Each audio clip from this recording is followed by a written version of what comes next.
अच्छा जी, real number system first जो definitions हैं, ये रैशनल क्या होता है, रैशनल क्या है, रियल नंबर्स क्या हैं, नेचुरल नंबर्स, ये सारी definition, positive integer, negative integers, ये सारी डेफिनेशंस यहाँ पे आई हुई हैं। इसमें एक दो कन्फ्यूजन अगर आपको हैं तो वो मैं आपको ज़रूर एक्सप्लेन कर देता हूँ। पाई के बारे में अक्सर स्टूडेंट्स को कन्फ्यूजन होती है कि पाई रैशनल है या रैशनल है।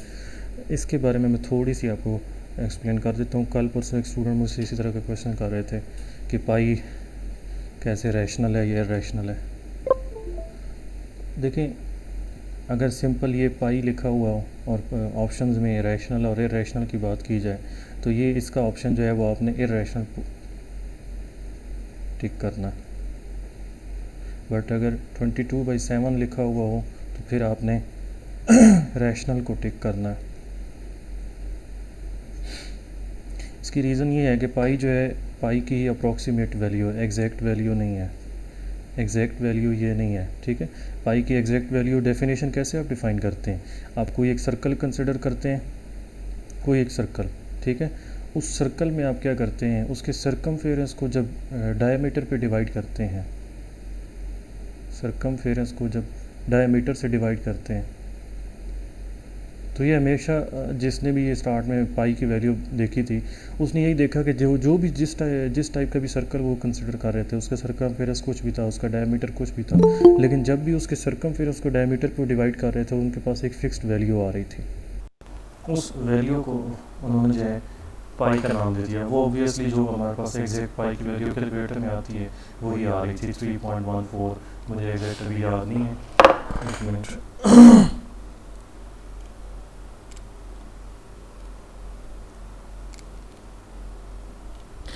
3.141592। बट अगर आप 22/7 की वैल्यू देखें, 22/7 की वैल्यू ये आ जाती है 3.142857, ठीक है। तो ये इसकी हम क्या करते हैं, अप्रोक्सीमेट वैल्यू। देखिए ना 5 है तो इसको हम आगे राउंड ऑफ करके 2 कर देते हैं, तो ये तरह से इसकी अप्रोक्सीमेट वैल्यू आ जाती है। सो जब 22/7 लिखा हो तो वो क्या है, रैशनल है। जब पाई का ऑप्शन पूछा जाए तो वो क्या है, इरेशनल है। अच्छा जी, ये तो रैशनल और इरेशनल में आगे आपको डेफिनेशन बताएं। 9-10 में भी ये रिकरिंग और टर्मिनेटिंग और नॉन रिकरिंग ये चीज़ें वहाँ पे पढ़ाई जाती हैं। अगर इसमें भी आपको कन्फ्यूजन है तो मैं आपको बता देता हूँ। एक्सियम्स ऑफ एडिशन ये ग्रुप में हम डिस्कस कर चुके हैं। अगर दो रियल नंबर्स उनको ऐड करें तो रियल नंबर ही आंसर आता है। Commutative property, associative property, additive identity और एडिटिव इनवर्स, ये चीज़ें हम ग्रुप और फील्ड में काफ़ी हद तक डिस्कस कर चुके हैं। ये आप जस्ट आप खुद रीड करें और इसमें अगर आपको वैसे कोई प्रॉब्लम आनी नहीं चाहिए, जस्ट प्रॉपर्टीज़ ही है। इसमें से जो 2-3 क्वेश्चन है ये रियल नंबर रियल एनालिसिस का ये रिजल्ट है। There exist no rational x such that x square is equal to 2, ये एज इट इज स्टेटमेंट भी आ जाता है। दूसरी इसकी स्टेटमेंट क्या हो सकती है, दूसरी इसकी स्टेटमेंट है square root p is irrational या square root x is irrational where x is prime. ये दूसरी स्टेटमेंट इसकी चेंज होकर आ सकती है। ये जो लॉ ऑफ ट्राइकोटोमी है जो मैं पिछले रियल के लेक्चर में भी डिस्कस कर रहा था, ये जो लॉ है ये लास्ट टाइम पेपर में आ चुका है 17 के पेपर में। ये जो है प्रॉपर्टी ये यहाँ पे पूछी जा चुकी है।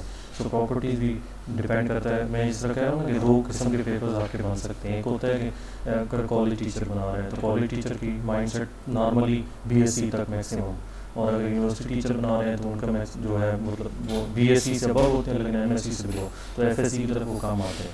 तो दोनों लिहाज से आप लोगों ने तैयारी करनी है, तो ये छोटी छोटी चीज़ें ज़रूर देखते जाएँ इसमें।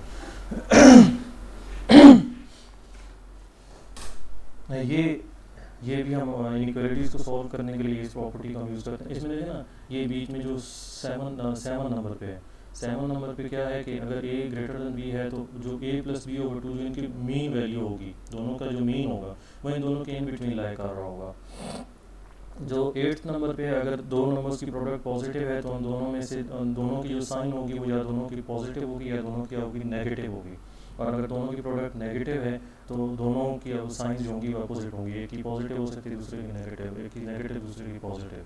ये चीज़ होगी। मॉड फंक्शन को बहुत रोल है कुछ क्वेश्चन के अंदर, ये ट्रिकी हो जाता है जब हमें लिमिट और कंटिन्यूटी चेक करनी होती है तो वहाँ पे बहुत ट्रिकी हो जाता है। इसकी डेफिनेशन ज़रूर माइंड में रखें कि मॉड ऑफ एक्स, अगर एक्स पॉजिटिव है तो इसका हमने आंसर एज इट इज़ ले लेना है, अगर एक्स नेगेटिव है तो उसके साथ हमने माइनस मल्टीप्लाई कर देना है। ये डेफिनेशन ज़रूर इसकी माइंड में रखें।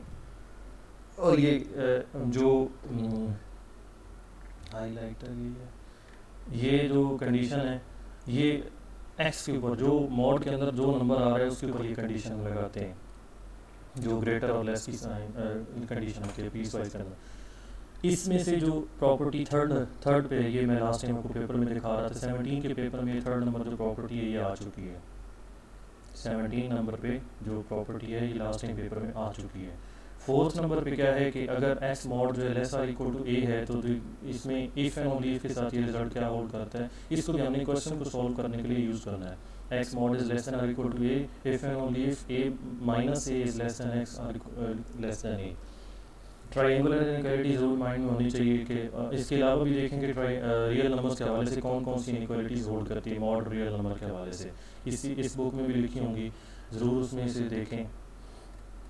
ये जो थर्ड नंबर पे थी लास्ट टाइम इसमें कोई मिस्टेक थी आई थिंक, तो इसका हमने ग्रेस मार्क्स फिर वहाँ पे कंप्लेन की थी, तो इसमें कोई मिस्टेक थी, अभी मैं पेपर में देखता हूँ तो आपको बताता हूँ क्या मिस्टेक थी। कंप्लीटनेस प्रॉपर्टी क्या है कि कोई भी इसका सबसेट हम कंसिडर करते हैं, रियल नंबर्स में से कोई भी इसका सबसेट कंसिडर करते हैं, उसका अपर बाउंड भी एग्जिस्ट करता है और उसका लोअर बाउंड भी एग्जिस्ट करता है। लोअर बाउंड और अपर बाउंड फिर भी अगर आपको कन्फ्यूजन है, मैं पिछले लेक्चर में भी थोड़ा बहुत इसका बता चुका हूँ, अगर फिर भी आपको कन्फ्यूजन है तो आप पूछ सकते हैं लोअर बाउंड क्या होता है, अपर बाउंड क्या होता है। उसके बाद बाउंडेड अबव और बाउंडेड बिलो का मतलब क्या होता है कि अगर उसकी अपर साइड से एक ऐसा नंबर हमें मिल जाए जिससे उसके तमाम एलिमेंट्स छोटे हो जाएं तो बाउंडेड अबव होता है। अभी एक एग्जांपल में सारी चीज़ें डिस्कस कर देता हूँ, एक एग्जांपल लेके। सपोज रियल नंबर्स के हम सेट लेते हैं, सबसेट लेते हैं, ए सबसेट है रियल नंबर्स का, और एक एलिमेंट्स चलिए पॉइंट सेट की फॉर्म में मैं डिस्कस कर देता हूँ। पॉइंट सेट की फॉर्म में इसके एलिमेंट्स में 1 till जो है 10 डिस्कस कर लेता हूँ। तो अब इसमें इसका अपर बाउंड जो है वो अपर बाउंड इसका 10 है।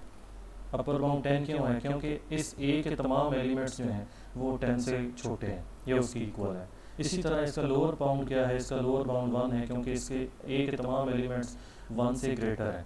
तो ये इसका अपर बाउंड है, और जो ये है ये 1 जो है इसका लोअर बाउंड है, और जो छोटे होते हैं उनमें सबसे जो बड़ा होता है वो इन्फिमम होता है। ये जो है इन्फिमम भी होगा क्योंकि जो छोटे नंबर्स हैं उनमें सबसे बड़ा, और जो बड़ों में सबसे छोटा है उसको हम क्या कहते हैं? सुप्रीमम कहते हैं। ठीक हो गया। अब बाउंडेड अबव और बाउंडेड बिलो का मतलब क्या है कि सेट जो आपके पास गिवन है, जो भी सेट आपको गिवन है, इसकी आप बाउंडेड अबव होने का मतलब ये है कि आपको एक ऐसा एलिमेंट मिल जाए कि इसके एलिमेंट्स की मॉड लें तो उनसे वैल्यू जो है कम ही रहे। जैसे मैं अगर नेगेटिव यहाँ पे पिक कर लेता हूँ, सपोज -3 -2 -1 0, सपोज 1 तक हम इसको कर लेते हैं। अब इसमें हमें 3 एक ऐसा नंबर पता है कि अगर इसके तमाम जो एलिमेंट्स हैं उनका मॉड लें तो 3 से कम या इक्वल रहेंगे। ये जो सेट बी है इसके तमाम एलिमेंट्स का जब हम मॉड लेते हैं तो वो 3 से लेस ही रहते हैं या उसकी इक्वल रहते हैं। ठीक है, तो ये हम कहेंगे कि ये बाउंडेड अबव है। बाउंडेड बिलो भी इसी तरह आप डिस्कस कर सकते हैं। अगर कोई एक ऐसा हमें नंबर मिल जाए जिससे वो जो मॉड है वो ग्रेटर है, मीन्स देखें 0 एक ऐसा एलिमेंट है जिससे हम इसके तमाम एलिमेंट्स का मॉड लें तो वो ग्रेटर आर इक्वल टू रहेगा 0 से ग्रेटर आर इक्वल टू 0 से बिलो बाउंडेड बिलो है, और बाउंडेड अबव क्या है? 3 से। ठीक है।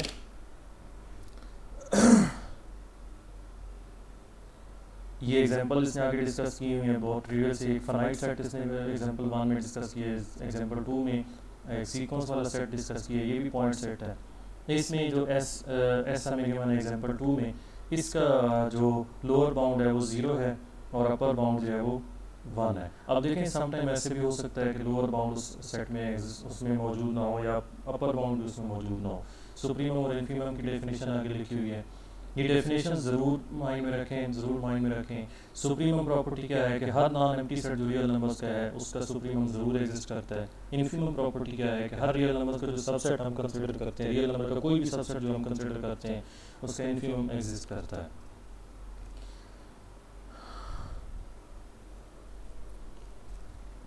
रियल लाइन को आप बार बार डिस्कस कर रहे होते हैं। रियल लाइन के ऊपर हम क्योंकि इसको सेट की फॉर्म में लिखना पॉसिबल नहीं है, सो हम इसको एक लाइन के ऊपर रिप्रेजेंट करते हैं इसके हर एलिमेंट को।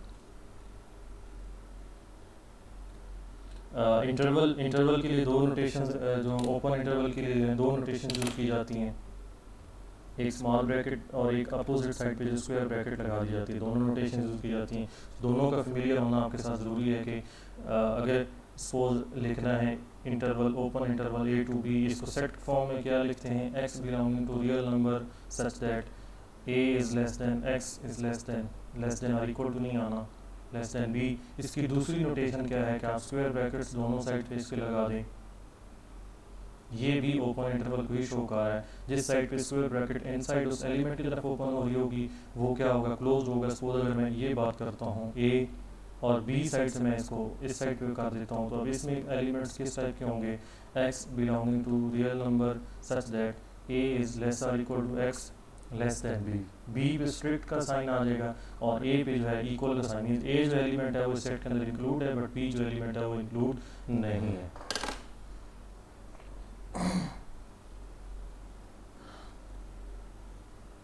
हाफ ओपन हाफ क्लोज जिसको कहते हैं, जिसमें एक साइड पे ओपन हो रहा है दूसरी साइड पे क्लोज हो रहा हो। इनइक्वालिटीज़ ये भी कॉन्सेप्ट आप लोगों को है, जिसका 5 चैप्टर है सेकेंड ईयर का, उसको भी आप इसके साथ कम ज्वाइन कर सकते हैं, साथ उसको भी रिवाइज करें कैसे इनइक्वालिटीज़ के कॉरस्पॉन्डिंग हमें वो सोल्यूशन रीजन मिल जाता है, फिजिबल रीजन मिल जाता है, उसको भी इसके साथ ज़रूर रिलेट करें क्योंकि वो यहाँ पे यूज़ होते हैं। जो इनइक्वालिटीज़ के कॉरस्पॉन्डिंग हमारे पास जो सोल्यूशन आते हैं, जो उनको जो उसकी कॉरस्पॉन्डिंग एसोसिएटेड इक्वेशन के कॉरस्पॉन्डिंग जो सोल्यूशंस आते हैं उनको बाउंड्री नंबर्स कहते हैं। अभी क्वेश्चन में मैं आपको बताऊंगा कि कैसे बाउंड्री नंबर्स हमने उसके अंदर फाइंड करने हैं। ये क्वेश्चन इसमें से दोनों, बल्कि मैं इसमें से सॉल्व कर देता हूँ।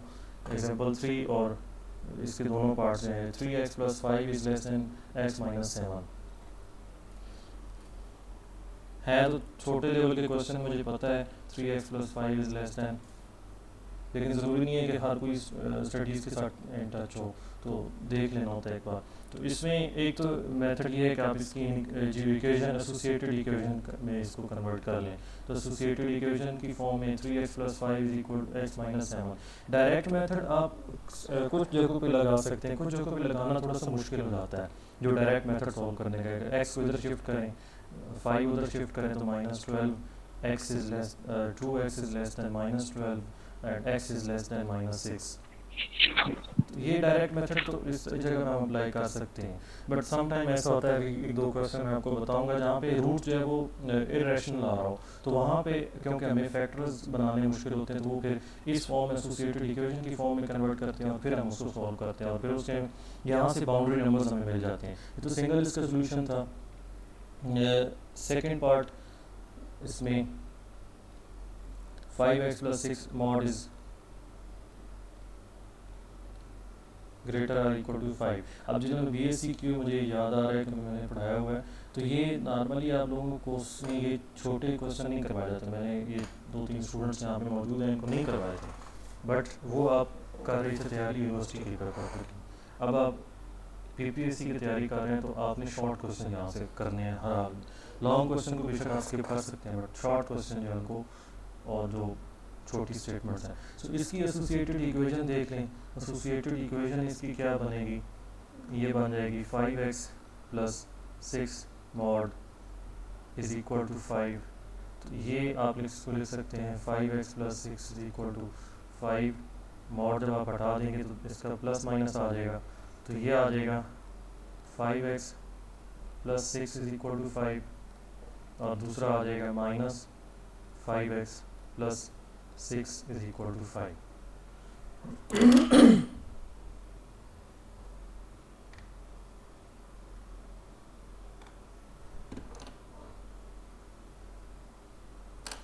तो इसमें देखें -5x + 6 is -6 is equal to 5।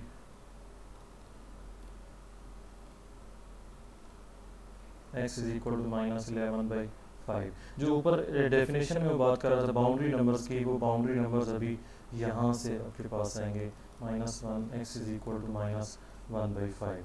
तो ये जो दो नंबर्स आए हैं ये बाउंड्री नंबर्स कहलाएंगे इसके इंटरवल के कॉरस्पॉन्डिंग। अब देखें इसको आप फिर क्या करते हैं इसको आप ड्रा करते हैं रियल लाइन के ऊपर। रियल लाइन के ऊपर आ जाके इसके रीजन देखते हैं कि कौन कौन से रीजन इसके कॉरस्पॉन्डिंग बन रहे हैं 0। और इसमें जो लेफ़्ट साइड पे है हमने -1/5 पे इसको स्टॉप करना है, ये इसको -1 है। थोड़ा सा आगे जाके इसमें 11/2 -2.5, तो ये अगर -2 है तो ये -3 है, और ये आपका -11/5। तो आपके 3 रीजन यहाँ से बन जाते हैं, एक -इन्फिनिटी से -11/5 तक, दूसरा रीजन है -11/5 से -1/5 तक, और उसके बाद जो आगे रीजन बनता है वो +इन्फिनिटी तक बनता है। तो आप इन रीजन्स को नाम दे दें, ये रीजन ए है, ये रीजन बी है, ये रीजन सी है। तो इन रीजन्स को आपने जब मेंशन कर दिया अब इन रीजन में से आपने एक एक वैल्यू पिक कर लेनी है, एक एक पॉइंट आपने पिक कर लेना है, और उसको आपने पुट करना है इस रीजन के अंदर, इस इनइक्वालिटी के अंदर जाके। जो जो रीजन में से एक पॉइंट आपको सेटिस्फाई कर रहा है वो रीजन आपका ट्रू हो जाएगा, और जिसमें से वैल्यू ट्रू पुट करने से ट्रू नहीं आ रही तो उसको आपने उसके आंसर में नहीं लिखना। तो इसमें से अगर हम -4 पिक करते हैं, जिसके अंदर -4 अगर पुट करें तो -3 भी हम पुट कर सकते हैं ना। -4 अगर हम पुट करते हैं तो -20 + 6, ये जो है ग्रेटर और इक्वल टू 5 आना चाहिए। तो ये इसका आंसर 14 आ जाता है मॉड लेने के बाद। 14 ग्रेटर और इक्वल टू 5 ये होता है, तो ये ट्रू है रीजन। फिर आप इस रीजन में से पिक करते हैं, इस रीजन में से आप -2 पिक करेंगे। 5 × -2 + 6 इज़ ग्रेटर और इक्वल टू 5, तो ये -10 + 6 जो है ये 4 आ जाता है। 4 ग्रेटर और इक्वल टू 5 नहीं होता, फॉल्स आ गया। तो इसका मतलब बी रीजन आपका शामिल नहीं है। फिर आप चेक करते हैं सी रीजन। सी रीजन में से आपके पास जो इजी वैल्यू है वो 0 है। 0 को जब आप यहाँ पे प्लग इन करते हैं, तो मैं इसको थोड़ा सा शॉर्ट कर रहा हूँ, 0 को प्लग इन करेंगे तो ये आ जाएगा 6 > 5, जो कि ट्रू है। ठीक है जी। तो अब आपका जो रीजन बन रहा है, रीजन क्या बन रहा है, आपका रीजन जो स्टार्ट हो रहा है इस इनइक्वालिटी के कॉरस्पॉन्डिंग, अगर मैं सोल्यूशन रीजन लिखूँ तो सोल्यूशन रीजन इसका आ रहा है -इन्फिनिटी से -11/5 तक। अब 11/5 को इंक्लूड करना है या ये मुझे आप लोग बताएंगे। आगे स्टार्ट हो रहा है -1/5 से +इन्फिनिटी तक। इन्फिनिटी तो ऑब्वियसली हमने इंक्लूड नहीं करना। मुझे ये बताएं कि 11/5 और -1/5 ये इंक्लूड करना है या नहीं करना। इंक्लूड होगा, क्योंकि इसमें जो इनइक्वालिटी में साइन आ रहा है वो स्ट्रिक्ट नहीं आ रहा, वो इक्वल का साइन भी आ रहा है। तो ये इधर भी और इधर भी, और बीच में अब इसके हमने क्योंकि जो दो सेट्स हैं ना, दो सेट्स को जब ज्वाइन करना है तो हम यूनियन ही यूज़ करते हैं, तो यहाँ भी यूनियन। तो ये इसका सोल्यूशन रीजन। अब इसको अगर MCQ में अब आ जाते हैं, आपको ये इनइक्वालिटी ऊपर गिवन है और ये ऑप्शंस में से एक ऑप्शन आपको ये भी गिवन है, तो वहाँ पे आपके पास ये ऑप्शन, ये मतलब मेथड भी है कि आप बजाय इसके सॉल्व करने के आप क्या करें, जो ऑप्शंस में गिवन है, अभी 1-2 क्वेश्चन भी आगे मैं डिस्कस करूँगा, ऑप्शन में जो गिवन है वहाँ से उसमें से 1 बाई 1 सब कुछ चेक करेंगे कौन सा इसको ट्रू दे रहा है। सपोज आपके पास ये ऑप्शन में ये एक ऑप्शन ये वाला है सेट है, तो इसमें आप क्या करें कि दोनों इंटरवल में से एक वैल्यू पिक करें और इसमें जाके पुट करें, चेक करें कि ट्रू देता है नहीं था। साथ ये भी चेक करना है कि बाउंड्री नंबर्स भी यही आने चाहिए इसके, जो इसमें बाउंड्री नंबर्स आ रहे हैं इसके बाउंड्री नंबर्स भी वही होने चाहिए। अगर वो नहीं है तो फिर आपने उस ऑप्शन को कैंसिल कर देना है। बाउंड्री नंबर ज़रूर आपके माइंड में फ़ौरन से आने चाहिए, इसके बाउंड्री नंबर जो इनइक्वालिटी है इसके बाउंड्री नंबर्स क्या आ सकते हैं। ये कैलकुलेशन आपको ऑब्वियसली थोड़ी सी तेज़ करनी होगी। फिर जब ऑप्शंस आ रहे हैं तो आप इंटरवल्स को 1 बाई 1 चेक कर सकते हैं कि किस में से ये ट्रू आ रहा है और किस में से फॉल्स आ रहा है। आगे देखते हैं, ये दोनों पार्ट्स हो गए। इसमें अल्टरनेटिव मेथड इसने यहाँ पे डिस्कस किया हुआ है।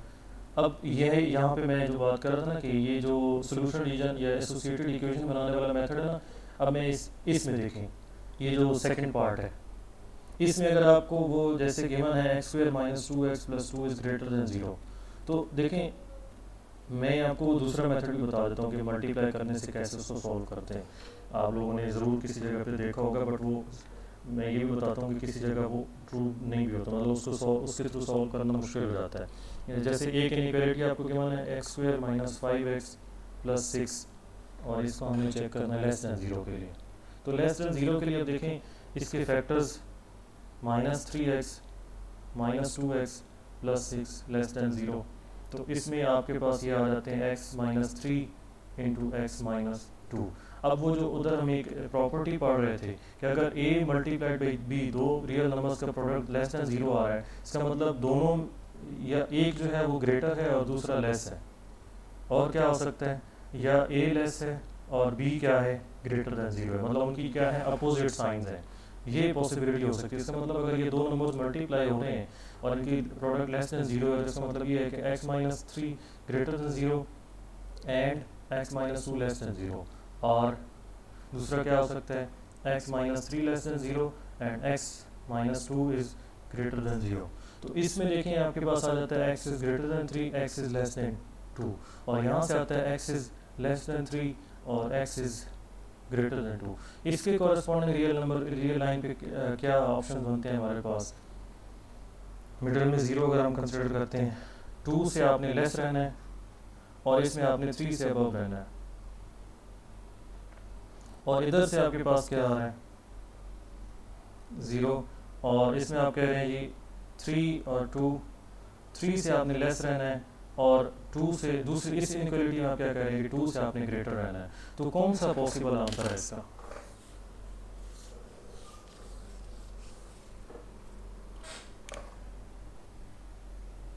जी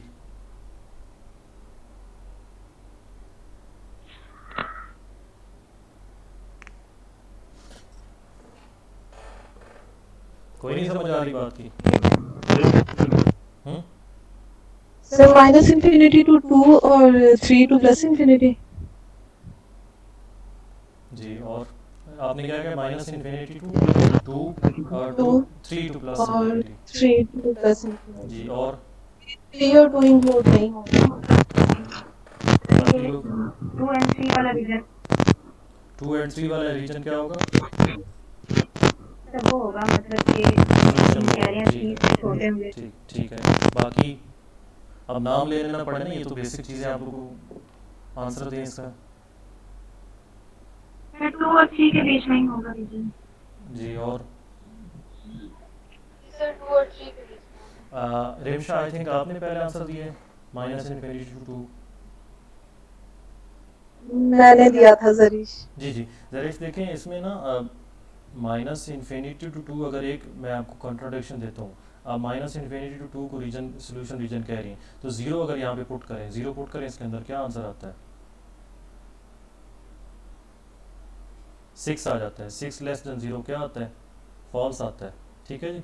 तो वो आपका सोल्यूशन रीजन नहीं है। इसी तरह अगर आप इन दोनों को वैसे दूसरा मेथड क्या है कि इन दोनों को कंबाइन करें, ज़रा इसको कंबाइन किया जा सकता है कि एक्स मिडल में आ सके, इसमें x मिडल में नहीं आ सकता, इसमें x मिडल में आ सकता है, कैसे, two is less then x, ये देखें two is less then x और आगे क्या है, x is less than three, यहाँ पे ये पॉसिबल नहीं है, ठीक है जी।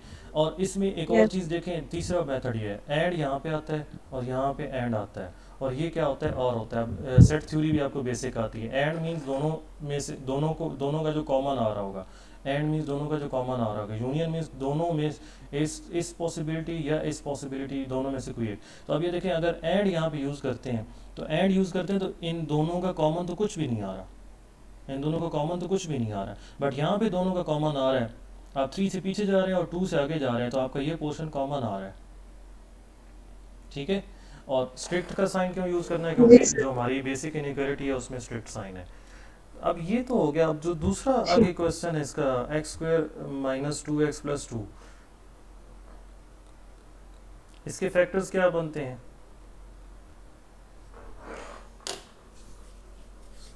हाँ जी, इसके फैक्टर्स क्या बनते हैं, क्वाड्रेटिक इक्वेशन जी, इसको हमने फिर क्या करना होगा, अब देखिए ना, इसमें ये वाला मेथड जो भी मैंने यहाँ पे एक्सप्लेन किया है, ये यहाँ पे नहीं अप्लाई हो सकता, ये यहाँ पे अप्लाई नहीं हो सकता, इसके लिए हमें क्या करना होगा, इसकी एसोसिएटेड इक्वेशन बनानी होगी। एसोसिएटेड इक्वेशन फाइंड करने के बाद हम क्या करेंगे, इसके फाइंड करेंगे बाउंड्री नंबर्स, बाउंड्री नंबर्स में जाने के बाद हम इसकी फिर चेक करेंगे रीजन्स, और रीजन्स के बाद फिर हम इसका इंटरवल बता सकते हैं कि इसका सोल्यूशन रीजन कौन सा कौन है, इसका सोल्यूशन कहाँ पे आ रहा है, ठीक है जी। तो ये दो तीन मेथड मैंने आपको बता दिए कि किस वे में हम इनइक्वालिटीज़ को यहाँ पे डील कर सकते हैं। कोई कन्फ्यूजन हो, कोई क्वेश्चन हो तो आप लोग पूछ सकते हैं।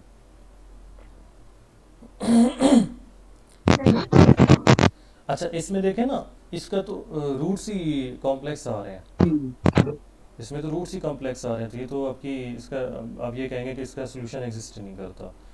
ये आप लोग एग्जांपल इसकी फिर आप खुद देख सकते हैं। फंक्शंस हम अगर इसमें फंक्शन में कोई चीज़ आप लोगों ने पूछनी है तो मैं बता देता हूँ आप लोगों को। Domain, range, one one onto functions क्या क्या होते हैं, चेक कैसे करते हैं, ये मैं आपको बता देता हूँ। नॉर्मली जो प्रॉब्लम है वो चेक करने में है कि वन वन को सपोज हमें चेक करना है तो वो कैसे चेक करेंगे।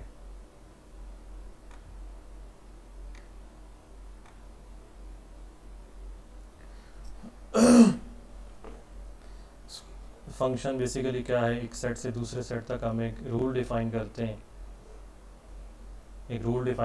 कि इसके एक्स एलिमेंट को हम मैप कर रहे होते हैं इसके वाई पे जाके, और वो इक्वल टू आ जाता है एफ ऑफ एक्स के। अब इसमें ये तो इसकी वेल डिफाइन होने की है कि इस सेट के हर तमाम एलिमेंट्स जो है वो मैप होने चाहिए, कोई भी एलिमेंट मिस नहीं होना चाहिए इस सेट का। वन वन चेक कैसे करते हैं, डेफिनेशन तो आपको पता है। वन वन चेक कैसे करते हैं कि आप इमेजेस को इक्वल पुट करते हैं, f of x one is equal to f of x two, और आपने प्रूव करना होता है कि एक्स वन जो है वो इक्वल टू है एक्स टू के, एक्स वन जो है वो इक्वल टू है एक्स टू के। ये डेफिनेशन जब वन वन चेक करना होता है तो ये मेथड यूज़ करना होता है। ये इसलिए मैं समझा रहा हूँ कि एक एमसीक्यू बहुत फेमस यहाँ पे पेपर में आया हुआ है।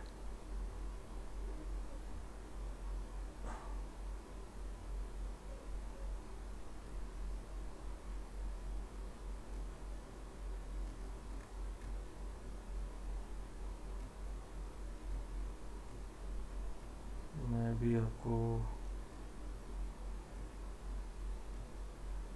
37 नंबर अगर आप लोगों को नज़र आ रहा है, 37 नंबर नज़र आ रहा है आप लोगों को? जी सर। इसमें बताएं बाइजेक्टिव है, कौन सा फंक्शन इनमें से बाइजेक्टिव है?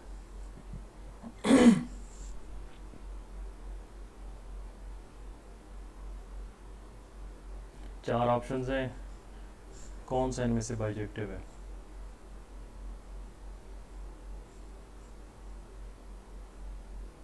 तो बाइजेक्टिव जब आपने चेक कर रहा होना है तो आपने जस्ट एक चीज़ चेक कर लेनी है, वन वन चेक कर लेना है। ऑन टू को इतना खास देखने की ज़रूरत नहीं है, नॉर्मली वो एग्जिस्ट कर रहा होता है।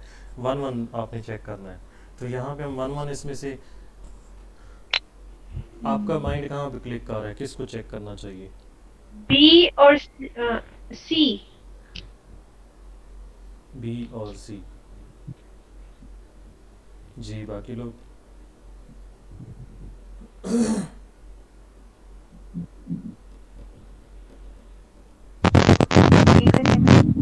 जी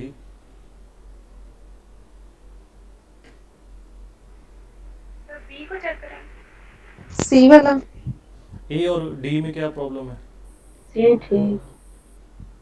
ए और डी में क्या प्रॉब्लम है, कोई इशू बता सकते हैं आप लोग? ए और डी में क्या प्रॉब्लम है? सर उसमें मतलब वन पुट करने से डिनोमिनेटर ही वैनिश हो जाएगा ना, वो जी एग्जिस्ट नहीं बिल्कुल करेगा। बिल्कुल बिल्कुल। तो ये हम वन और डी को तो पहले ही हमने निकाल दिया कि ये नहीं हो सकते।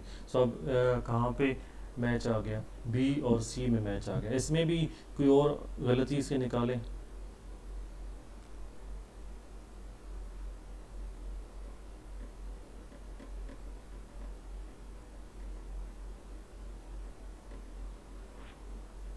मे बी सी पे आके बात खत्म हो, क्योंकि अगर रेंज -1 से 1 के दरमियान में है तो बी फिर नहीं हो सकेगा, क्योंकि ऊपर एक्स है, एक्स पे हम कोई बड़ी वैल्यू पुट करेंगे तो वो डिवाइड होके -1 और 1 के दरमियान में शायद लाई ना करे, हमेशा लाई तो करेगा, मे बी हमेशा लाई करेगा। डिनोमिनेटर जब करेगा भी सर। ग्रेटर हो तो वो 0 और 1 के दरमियान ही आंसर आता है। जी ठीक है। कोई काउंटर इनमें से आप आर्गूमेंट देना चाहें बी और सी में, कौन सा नहीं हो सकता ये बता दें, क्योंकि नहीं हो सकता तो फिर हम अल्टीमेटली एक ऑप्शन बच जाता है। कोई लॉजिकल आप इसमें रीज़न देना चाहें? सर ये ऐसे हो सकता है कि अगर हम नेगेटिव नंबर्स डालेंगे तो सी वाला उनको पॉजिटिव ही करेगा, और बी में ऊपर एक्स है तो वो नेगेटिव को नेगेटिव रखेगा और पॉजिटिव को पॉजिटिव। ये आपकी बात बिल्कुल ठीक है। बी जो है वो हमें नेगेटिव आंसर भी देगा, जो सी है वो नेगेटिव आंसर्स नहीं देगा। तो हमें बाइजेक्टिव करना है तो उसके लिए हमें बी को पिक करना होगा। अब इसमें ये बिल्कुल ठीक है, ये हम बी पे हम पहुंच गए, लेकिन थोड़ा सा आपको इसी में एक्सप्लेन कर देता हूँ कि इसमें बाइजेक्टिव वन वन कैसे चेक करना होगा ना। तो हम जो ये डेफिनेशन है ये मैं अप्लाई करने लगा हूँ, जो आपने बी ऑप्शन की बात की है, x over one plus x mod. तो इसमें देखें दो elements x one over one plus x one mod, हमने इसको किसकी इक्वल पुट करना है, x two over one plus x two. तो इसमें क्रॉस मल्टीप्लाई हम करेंगे तो ये क्या आ जाएगा, one plus x two mod is equal to x two into one plus x one mod. तो ये जब मल्टीप्लाई करेंगे तो x one plus x one x two mod is equal to x two plus x one x two x two x one mod. तो ये कोई cancel हो सकते हैं इनमें से आपस में? नहीं। नहीं।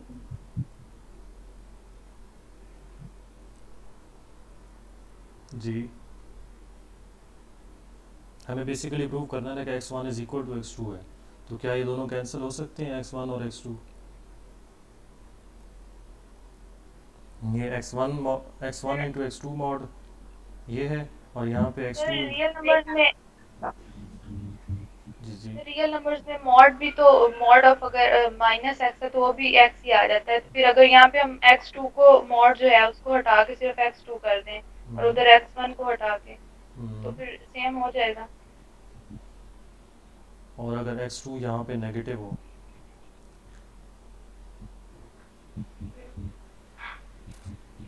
आप नेगेटिव नंबर का मॉड भी तो सर पॉजिटिव ही होगा ये ना। देखें एक्स वन की लेकिन वैल्यू दूसरी तरफ ये देखें रहेगा। टू, एक्स वन की वैल्यू टू रखें और एक्स टू की वैल्यू जो है माइनस थ्री रखें, इधर आपका आंसर क्या आएगा, सिक्स आएगा, और यहाँ पे क्या आएगा, तो ये कैंसिल हो सकते हैं, तो ये कैंसिल हो सकते हैं? नहीं। नहीं कैंसिल हो सकते, मैंने स्पेसिफिक एग्जांपल से आपको समझा दी है। सो अब अल्टीमेटली हमारे पास ऑप्शन कौन सा बच जाता है, जो ये वाला है। इसको आप फिर चेक कर सकते हैं कि ये ट्रू देता है या नहीं देता। जब तीन ऑप्शन हमने निकाल दिए तो फोर्थ ऑप्शन यही बच जाता है, सो यही ट्रू है आप लोगों का। इसको अब वन वन आप लोगों ने खुद देखना है कि कैसे इसको वेरीफाई करेंगे। 17 से के टेस्ट से पहले बड़ी मेहनत से हमने ये सॉल्व किया था, मैंने और आदिल ने। इमेज क्या होता है, इमेज से जो रेंज सेट कोडोमेन सेट जो हमारा होता है उसको रेंज सेट जो होता है उसको इमेज सेट कहते हैं। इंडिपेंडेंट वेरिएबल, डिपेंडेंट वेरिएबल, ये सारी चीज़ें आप लोग बेसिक जानते हैं। रियल वैल्यू फंक्शन कौन सा होता है, जिसकी जो रेंज सेट है वो रियल का सबसेट हो। अच्छा जी, graph of s is this surjective onto function one one अभी मैंने आपको लोगों को समझा दी है, बाइजेक्टिव फंक्शन दोनों कंबाइन करके। एग्जाम्पल 6 वैसे तो ये अगर आप मैंने पहले बताया ना कि अगर आप बीएससी पेपर की तैयारी कर रहे हैं तो एग्जाम्पल 6 आप लोगों ने क्रॉस करनी, जैसे ये बुक में क्रॉस इन्होंने की हुई है, लेकिन जब आप पीपीएससी के लिए तैयारी कर रहे हैं तो इसको आपने ज़रूर देखना है। ऐसा एक्स क्यूब जो है ये बाइजेक्टिव है, और एक्स स्क्वायर क्या है, f of x is equal to x square. G वो भी बाइजेक्टिव है। हाँ जी, और बाइजेक्टिव है वो भी।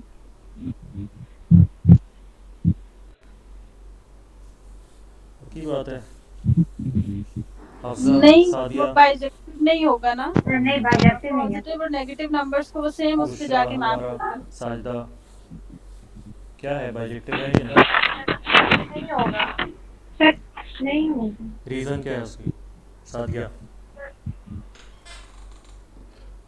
F of x is equal to x square. One one नहीं होगा आंसर। जी आई थिंक वन वन नहीं होगा। वो सादिया यूनिक वैल्यू नहीं देता। देखें ना, उसमें आप दो वैल्यूज पुट करते हैं, f of x is equal to x square, तो माइनस वन जब आप पुट करते हैं तो आंसर क्या आता है, प्लस वन आता है, और प्लस वन पुट करें तो क्या आंसर आता है, प्लस वन आता है। तो ये कौन सी डेफिनेशन को वायलेट कर रहा है? 1 to 1। 1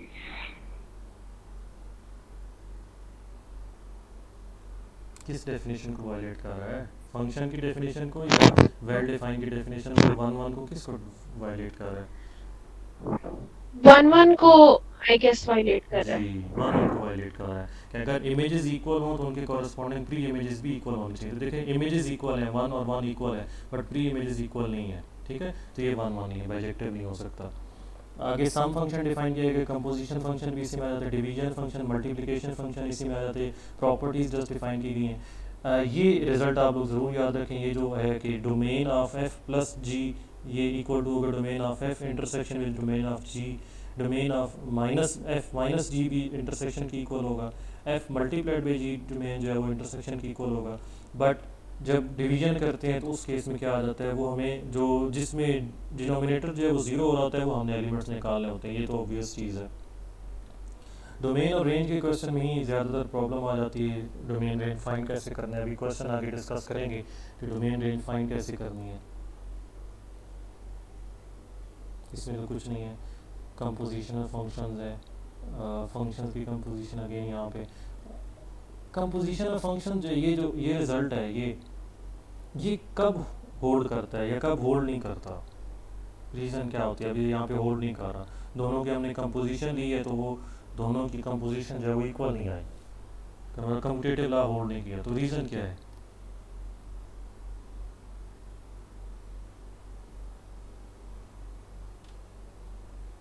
जी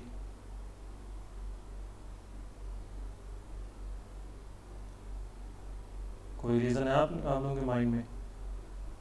नाम लेना पड़ेगा। रीजन क्या रीज़न हो सकती है?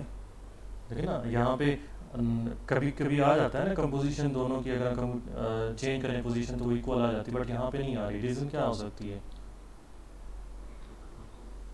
सिमिलर फंक्शंस में ही सेम आता है, डिफरेंट फंक्शंस जब मतलब एक दफा पहले जी अप्लाई हो रहा है देन एफ अप्लाई हो रहा है, नेक्स्ट केस में पहले एफ अप्लाई हो रहा है देन जी अप्लाई हो रहा है, तो फिर आंसर्स चेंज हो जाते हैं।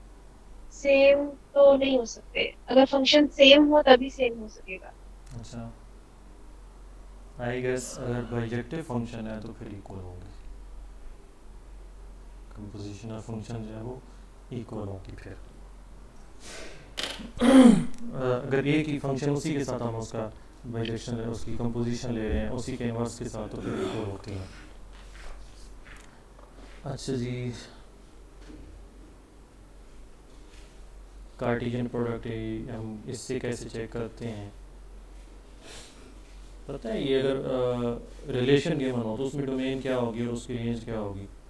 डोमेशन में जो अगर रिलेशन गिवन है, रिलेशन की फॉर्म में फंक्शन गिवन है, तो जो पहले नंबर पे ऑर्डर पेयर के अंदर एलिमेंट्स आ रहे होते हैं वो डोमेन के एलिमेंट्स होते हैं और जो सेकंड पोजीशन पे आ जाते हैं वो रेंज के होते हैं, ठीक है जी। अच्छा, ये अभी हम ऊपर देख चुके हैं। सीक्वेंस जो है वो थोड़ा सा अगर विजिबल नहीं है तो मैं दूसरी बुक साथ ओपन कर देता हूँ, इसमें ये थोड़ा सा ब्लर आ रहा है, अगर आप लोगों को विजिबल नहीं है तो मुझे बता दें, मैं दूसरी ओपन कर देता हूँ। Excuse me sir. जी जी सर जब हम एफ की बात करते हैं कि हमारा बाइजेक्टिव हो गया, तो अगर हमें कहा जाए कि उसका इनवर्स की बाइजेक्शन चेक करनी है जी, तो क्या मेथड होगा? Bijection f of check x करना है एक्सक्यूज है, नहीं, मतलब यहाँ पे कोई डायरेक्ट थ्योरम है कि अगर एफ बाइजेक्टिव है तो उसका इनवर्स भी बाइजेक्टिव होगा, इनवर्स या हम एग्जिस्ट ही तब करता है अगर एफ बाइजेक्टिव हो, तो एफ जब बाइजेक्टिव हो जाता है तो उसका इनवर्स भी एग्जिस्ट कर जाता है और वो भी बाइजेक्टिव ही होता है। हाँ जी, क्योंकि वो देखना 1 to 1 कोरेस्पोंडेंस हो जाती है तमाम एलिमेंट्स की, ये सर, ठीक है। ये सर। हाँ जी, पोलिनोमियल की डेफिनेशन अलजेब्राइक, उसके बाद ट्रांसेंडेंटल फंक्शंस और रियल सीक्वेंस कौन सा होता है जो नेचुरल नंबर से रियल नंबर्स तक हमारे पास मैपिंग होती है उसको सीक्वेंस। बाउंडेड, एक फंक्शन बाउंडेड, हम उसकी अगर रेंज बाउंडेड हो तो उसको हम बाउंडेड कहते हैं, अगर उसकी रेंज बाउंडेड नहीं है मतलब उसकी आंसर जो है वो फाइनाइट नंबर्स नहीं आ रहे तो हम उसको अनबाउंडेड कहते हैं। ये सीक्वेंसेस आप लोगों को पता है, -1 पावर n + 1 पावर n, इसकी मैक्सिमम वैल्यू क्या आ सकती है? 2 आ सकती है। जब हम n को इवन लेंगे तो वैल्यू 2 आ सकती है और जब n को ऑड लेंगे तो 0 आ जाएगी। दो ही इसकी रेंज सेट में एलिमेंट्स हैं। F of x is equal to x square, देखना पैराबोला है आप लोगों के पास, तो ये बाउंडेड नहीं है, आपको पता है कि इसका ग्राफ किस तरह से आता है, पैराबोला है ना f of x is equal to x square, यही जो मैंने डिस्कस किया।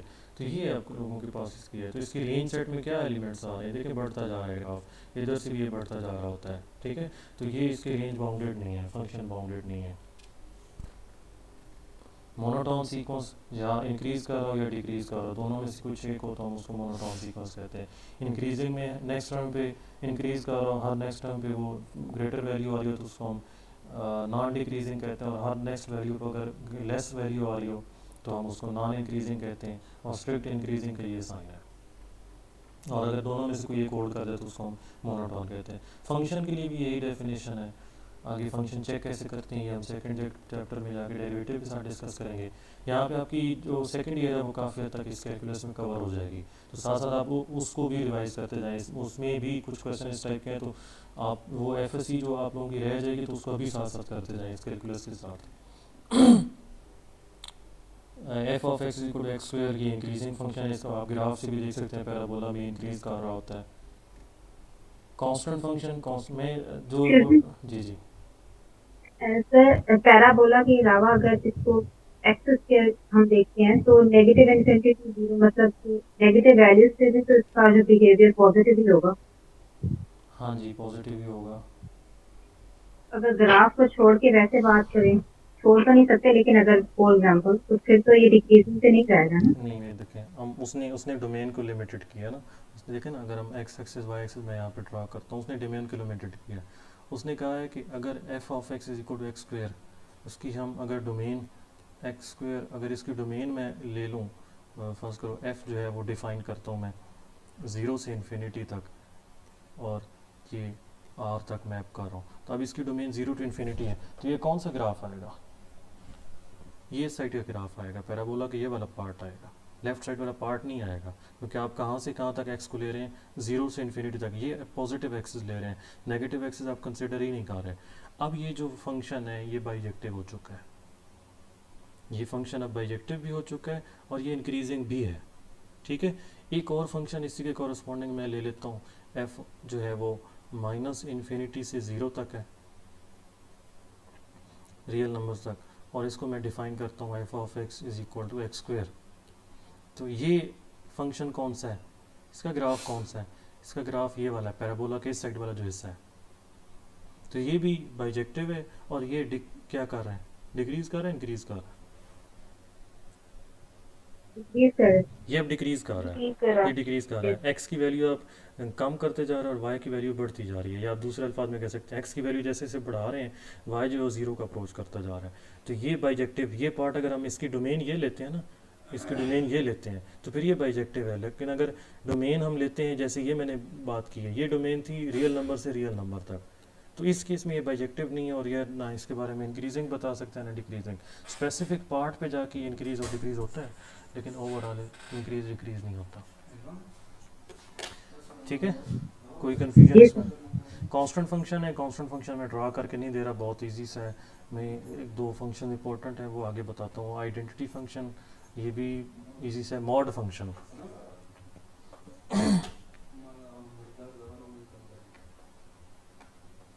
मॉड फंक्शन क्योंकि हमने डेरिवेटिव में भी जाके आगे यूज़ करना है, कंटिन्यूटी में भी इसको, तो इसका ग्राफ ज़रूर देख लें, f of x is equal to mod of x. तो इसमें सपोज अगर आप इसको y का नाम देते हैं, तो इसमें जब टेबल आप ड्रा करते हैं x की कुछ वैल्यूज़ y की कुछ वैल्यूज़ कंसिडर करते हैं, आपको ये पता है कि जब नेगेटिव वैल्यू कंसिडर करेंगे तो आंसर पॉजिटिव नहीं आएगा, इसी तरह पॉजिटिव वैल्यूज़ भी कंसिडर करेंगे तो आंसर पॉजिटिव आएगा। बट इसमें और एक्स स्क्वायर में फ़र्क क्या है, वहाँ पे तो यही आ रहा होता है, नेगेटिव को पुट करें तो पॉजिटिव आ जाता है, इसमें और एक्स स्क्वायर वाले फंक्शन में क्या फ़र्क है, उसमें वैल्यूज डबल हो रही होती हैं, उसमें डबल हो रही होती है, तो इसलिए हम वहाँ पे कर्व उसकी कंसिडर कर रहे होते हैं। यहाँ पे इसकी क्या होती हैं, स्ट्रेट लाइंस आती हैं। तो स्ट्रेट लाइन किस तरह से आती है, मैं इसके अब पॉइंट्स तो नहीं लेके बता सकता, डायरेक्ट मैं आपको बता रहा हूँ कि इसका वी शेप में ग्राफ आता है, और इसका यहाँ पे जो एंगल आ रहा होता है वो 45 डिग्रीज आ रहा होता है। क्योंकि देखिए ना, अगर आप इसको स्प्लिट करते हैं तो ये आपके पास क्या आता है, y is equal to plus minus x, एक आपके पास पार्ट आ जाता है y is equal to x, और दूसरा पार्ट आ जाता है y is equal to negative x, but वो कौन सा पार्ट आपने कंसिडर करना है जिसमें वाई क्या रहे, वाई का आंसर पॉजिटिव ही रहे। तो आप एक्स को नेगेटिव ले सकते हैं, एक्स को पॉजिटिव ले सकते हैं, एक्स को नेगेटिव ले सकते हैं। ये आगे अगर आप एक्सटेंड करें तो ये y is equal to x वाली लाइन है, और इसको एक्सटेंड करते हैं तो y is equal to negative x वाली लाइन है। बट आप ये पोर्शन कंसिडर नहीं कर रहे क्योंकि आपने एफ जो वाई कोऑर्डिनेट है उसको पॉजिटिव रखना है, तो ये पोर्शन इसका शामिल हो जाएगा और ये पोर्शन शामिल हो जाएगा। तो ये basically y is equal to x वाली जो लाइन है और y is equal to negative x वाली लाइन है, उसका थोड़ा सा पोर्शन हम इसमें कंसिडर कर रहे होते हैं। मॉड ऑफ एक्स ये वाला फंक्शन आ गया, इसका ग्राफ ही है। एक्स स्क्वायर बता चुका हूँ मैं, parabola. Bracket function, bracket function में दोनों डिस्कस किए जाते हैं। फ्लोर फंक्शन भी है, सीलिंग फंक्शन भी है और जंप फंक्शन भी है। तो इसमें यहाँ पे इसने ग्रेटेस्ट इंटीजर फंक्शन जो है वो जस्ट इसी फ्लोर फंक्शन को ही कहा है, जो लोएस्ट इंटीजर आप उसको कह सकते हैं। अब f of x is equal to greatest integer of x, तो इसमें किस तरह से डिफाइन कर रहे होते हैं कि इसका आंसर जो है वो 0 आएगा जब x जो है वो कहाँ से कहाँ तक होगा, 0 से 1 के दरमियान। 1 नहीं होना चाहिए, जैसे ही आप 1 पे जाते हैं तो इसका आंसर 1 आ जाता है, और ये x हम कहाँ से कहाँ तक कंसिडर कर रहे होते हैं, 2 से स्ट्रिक्ट लेस तक हम इसका कंसिडर कर रहे होते हैं। जैसे ही हम 2 पे जाते हैं तो इसका आंसर 2 आ जाता है, और 2 से लेके 3 से थोड़ा पहले तक इसका आंसर 2 ही रहता है। तो इसका जब हम ग्राफ देखते हैं तो ग्राफ से ज़्यादा अच्छी तरह क्लियर हो जाता है कि किस चीज़ की बात की जा रही है यहाँ पे। कि सपोज आप यहाँ पे 1 कंसिडर कर रहे हैं, अगर पहले 0 की बात की जाए तो 0 से 1 तक जैसे जैसे आप चलते जा रहे हैं, तो मैं अगर कलर और यहाँ पे पिक कर लूँ तो 0 से 1 तक जब आप चलते जा रहे हैं तो आपका क्या हो रहा है, ये आंसर आ रहा है। जैसे ही आप 1 पे पहुँचते हैं तो आपका यहाँ पे क्या आएगा, सर्कल बन जाएगा, और 1 से आगे आप कहाँ पे पहुँच चुके हैं, वाई एक्सिस पे 1 पे पहुँच चुके हैं। तो वाई एक्सिस पे आपने 1 यहाँ पे ड्रा किया, अब आपने यहाँ से स्टार्ट करना है। अगर यहाँ पे आपका 2 है तो ये चलता जाता है, लेकिन 2 पे जाके क्या बन जाता है, सर्कल बन जाता है, क्योंकि 2 पे जाके इसने आंसर 2 मतलब 2 पे जाके इसने आंसर 2 देना है, 1 नहीं देना। तो 2 पे जाके ये जंप कर जाता है, और ये कहाँ पे 2 से जैसे ही हम 3 तक चलते जाते हैं तो इसकी लाइन जो है वो 2 पे यहाँ तक ये होल बनता है, 3 तक होल बनता है। जैसे ही हम 3 पे पहुँचते हैं तो फिर ये 3 से आगे ऐसे 4 तक होल बनता है। तो ये इसका ओवरऑल ग्राफ है जंप फंक्शन। इस जंप फंक्शन भी कहते हैं, ग्रेटेस्ट इंटीजर फंक्शन भी कहते हैं, ब्रैकेट फंक्शन भी इसको कहते हैं। इसकी लिमिट जो फाइंड करनी होती है, प्रॉब्लम असल जो चीज़ है वहीं पे आती है। कोई क्वेश्चन हो तो आप लोग इसमें पूछ सकते हैं, आगे हम इसको मज़ीद डिफाइन भी करेंगे। ये इसकी डेफिनेशन ज़रूर रखें, जो जनरल डेफिनेशन इसकी हैं, n इज़ लेस देन और equal to x is less than n+1। एक जी जी ब्रैकेट फंक्शन की लिमिट पूछेंगे आगे जाके हम। जी आगे है, हमने क्वेश्चन सॉल्व करने। तो ये डेफिनेशन इसकी ज़रूर माइंड में रखें, ये जो लिखी हुई है, n इज जो भी इंटीजर पॉजिटिव इंटीजर है, x उससे ग्रेटर होता है या उसकी इक्वल हो सकता है, और उससे अगले के क्या होता है, स्ट्रिक्ट लेस होता है।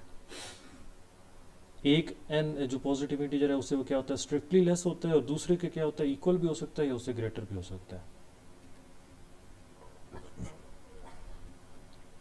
ये स्पेसिफिक टाइप फंक्शन है कि x ग्रेटर देन और इक्वल टू 0 के लिए आंसर 1 आना है, और x लेस देन 0 के लिए -1। तो ये दो ही इसकी लाइन आती है, एक लाइन ये वाली आ जाती है और दूसरी लाइन ये वाली आ जाती है। इसमें कोई पूछने वाली बात है तो आप पूछ सकते हैं, बहुत स्ट्रेट अवे फंक्शन है ये।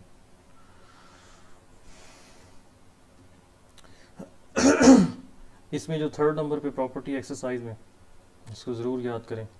3rd नंबर पे जो प्रॉपर्टी मैंने आपको पहले भी कहा, ट्रायंगुलर इनइक्वालिटी भी इसमें रियल नंबर्स में होल्ड करती है, ये वाली प्रॉपर्टी भी होल्ड करती है, इसको ज़रूर याद करें। अगर आपको इस फॉर्म में क्वेश्चन गिवन है और आपको उसको ऑप्शन में पूछा गया इसको मॉड में कैसे कन्वर्ट करेंगे, इसकी डेफिनेशन ये वाली है, इस तरह से हम इसको मॉड में कन्वर्ट करते हैं। मैं इसको आपको बता देता हूँ, क्योंकि एग्जांपल में मैं आपको थोड़ा सा स्किप करवाया था कि क्वेश्चन आएगा तो वहाँ पे आपको और इसका समझा दूँगा।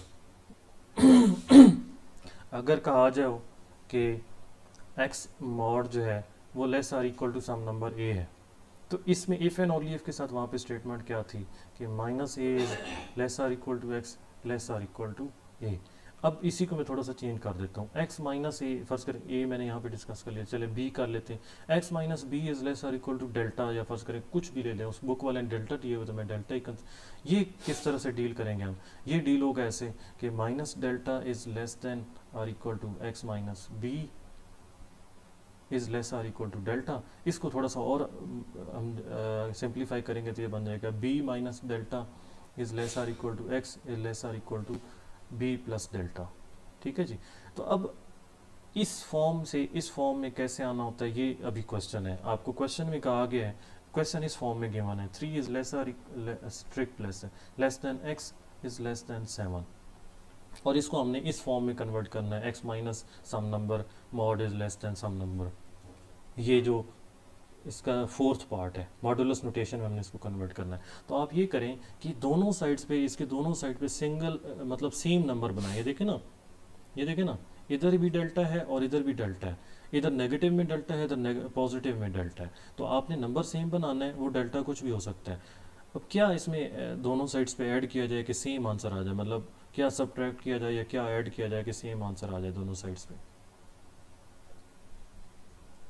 मैं अगर इसमें -5 कर देता हूँ, इधर क्या आ जाएगा? -2 आ जाएगा, और इस साइड पे क्या आ जाएगा? 2 आ जाएगा। तो इन बिटवीन भी मैं अगर -5 कर देता हूँ तो ये आपके पास वो बन नहीं जाता, ये फॉर्म नहीं बन जाती, -2 is less than x minus 5 is less than 2। तो अब इसको इफ़ एंड ओनली इफ के साथ इस शक्ल में लिख लें कि x minus 5 mod is less than 2, that's it. इस फॉर्म में बनाने के बाद आप डायरेक्टली ये लिख सकते हैं, इस फॉर्म में लिख सकते हैं। तो मॉडुलस नोटेशन में ऐसे इसको आपने कन्वर्ट करना है। अभी कौन आया है? रोहिन कहाँ गई थी? अच्छा जी, ये हो गया। अब क्वेश्चन नंबर 6 का आंसर ज़रूर याद रख लें। क्वेश्चन नंबर 6 पूछना है तो पूछ लें, हमने रियल के मैंने फर्स्ट लेक्चर में बता दिया था, पूछना है तो पूछ लें, मैं आपको बता देता हूँ, सब पढ़ लें इसको एक बार ज़रूर। Give an example of set of rational numbers which is bounded above but does not have a rational supremum। Rational number के सबसेट हमने लेना है जो कि बाउंडेड अबव तो है बट उसका सुप्रीमम कोई नहीं, रैशनल सुप्रीमम कोई नहीं है जी। क्लियर है ये चीज़? और इन्फिमम के बारे में आई थिंक सो रैशनल से इन्फिमम भी कोई नहीं होगा। तो इसका इररेशनल इन्फिमम है ना, इसका इररेशनल इन्फिमम क्या है? -√2। तो इसका रैशनल इन्फिमम भी कोई नहीं और रैशनल सुप्रीमम भी कोई नहीं है। कौन सा होगा?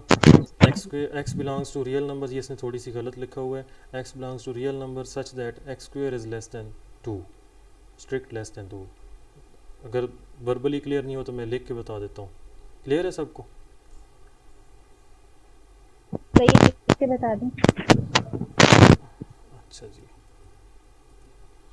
ये देखें, मैं इस सेट की बात कर रहा हूँ, मैं इसको अगर ए का नाम दूँ, ये सेट में डिस्कस कर रहा हूँ। x belonging to real number such that x² is less than 2।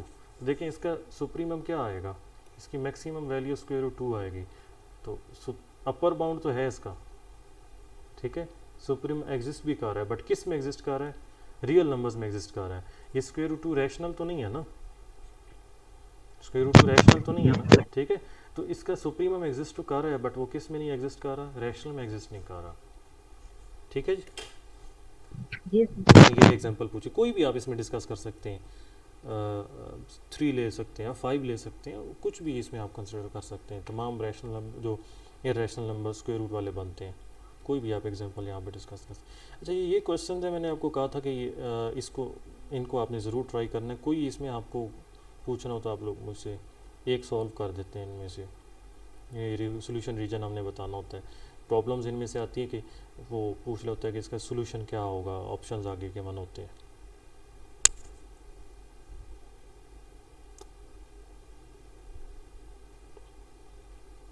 जी, अगर क्लियर है तो फिर आप लोग खुद इसको करके मुझे दिखाएंगे। सही है। यहाँ पे डोमेन रेंज बतानी है, किसी भी इनमें से किसी पार्ट में आपको कोई क्वेश्चन हो तो पूछें। डोमेन जब आप चेक कर रहे होते हैं तो आपके दो प्रॉब्लम्स हैं। मैथमेटिक्स में आप किस किस को नहीं डील कर सकते, एक आयोटा को नहीं डील कर सकते और एक इन्फिनिटी को नहीं डील कर सकते, क्योंकि उनके हमने स्पेसिफिक नाम तो दिए हैं बट वो एग्जिस्ट नहीं करते। तो जब भी आयोटा बन रहा हो तो वो एलिमेंट हमने डोमेन से निकाल देना है, जब भी इन्फिनिटी बन रहा हो तो वो एलिमेंट हमने डोमेन से निकाल देना है। इन्फिनिटी बनता है जब फ्रैक्शनल पोलिनोमियल आता है, रैशनल पोलिनोमियल आता है, और आयोटा बन जाता है जब स्क्वायर रूट आ रहा हो किसी भी पोलिनोमियल के अंदर या फंक्शन के अंदर। तो दोनों जब इस टाइप की सिचुएशन आती है तभी हमने चेक करना होता है, अदरवाइज चेक करने की भी ज़रूरत नहीं होती। अगर सिंपल पोलिनोमियल की फॉर्म में गिवन है तो आप स्ट्रेट अवे उसको कह सकते हैं कि ये इसकी रेंज, इसकी डोमेन जो है वो तमाम रियल नंबर्स होगी। इनमें से किसी में आपने पूछना है डोमेन रेंज, नहीं तो मैं अगले क्वेश्चन पे चला जाता हूँ। ठीक है जी। ये ग्राफ्स ड्रा करने में थोड़ा बहुत इनका आपको बता चुका हूँ, बाकी मैं इन पे नहीं आता। ये फंक्शन स्पेसिफिक टाइप का है, इसको ज़रूर याद रखें कि ये है क्या। साटूथ फंक्शन ये याद ज़रूर रखें कि है क्या। अगर यही पूछ लिया जाए कि साटूथ फंक्शन कौन सा होता है। सिग्नम फंक्शन, ये सिग्नम फंक्शन आप आई थिंक उसमें पीडी में ये पढ़ा जाता है, मुझे से याद नहीं किस में जाके डिस्कस किया जाता है। सिग्नम फंक्शन ये ज़रूर याद रखें। सिग्नम फंक्शन चलिए आगे आएगा तो वहाँ पे हो। ये 3 से 4 जो क्वेश्चंस हैं इनमें सुप्रीमम और इन्फीमम फाइंड करने, ये ज़रूर ट्राई करें आप लोग, ये ज़रूर ट्राई करें चारों पार्ट्स। ये तो इसमें ग्राफ्स हैं, इनको छोड़ दें। 40 ये कंपोजिशन फंक्शन है। Limit function, limit of a function आप एक तो वो वाली डिस्कस करते हैं डायरेक्टली जब आप पुट कर रहे होते हैं सेकेंड ईयर में। दूसरी जो मेथड है वो ज़रूर आपके माइंड में होना चाहिए कि एक्चुअली लिमिट है क्या चीज़।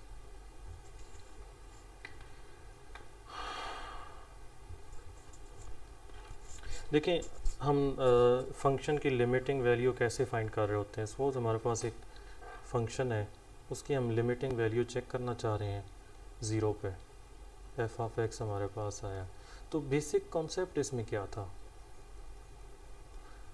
बेसिक कॉन्सेप्ट ये था कि आप अप्रोच कर रहे हैं 0 को, तो आप फिर क्या करते हैं, 0 जो रियल लाइन के ऊपर है ना, तो 0 को आप लेफ़्ट साइड से भी कुछ वैल्यूज़ कंसिडर करते हैं और राइट साइड से भी कुछ वैल्यूज़ कंसिडर कर रहे होते हैं। इसमें मैंने जो स्टूडेंट्स को समझाया था, तो मैं इस तरह से बताता हूँ कि लिमिटिंग वैल्यू ये है कि आप, जैसे मैंने ये टैब के ऊपर पॉइंटर रखा हुआ है, ठीक है, ये पॉइंटर इसका हिस्सा नहीं बना, बट इसके इतने क्लोज हो चुका है कि दोनों के दरमियान डिस्टेंस जो है वो 0 हो चुका है, ठीक है। अब उसको हम अप्रॉक्सीमेट कह देते हैं कि ये 0 हो चुका है।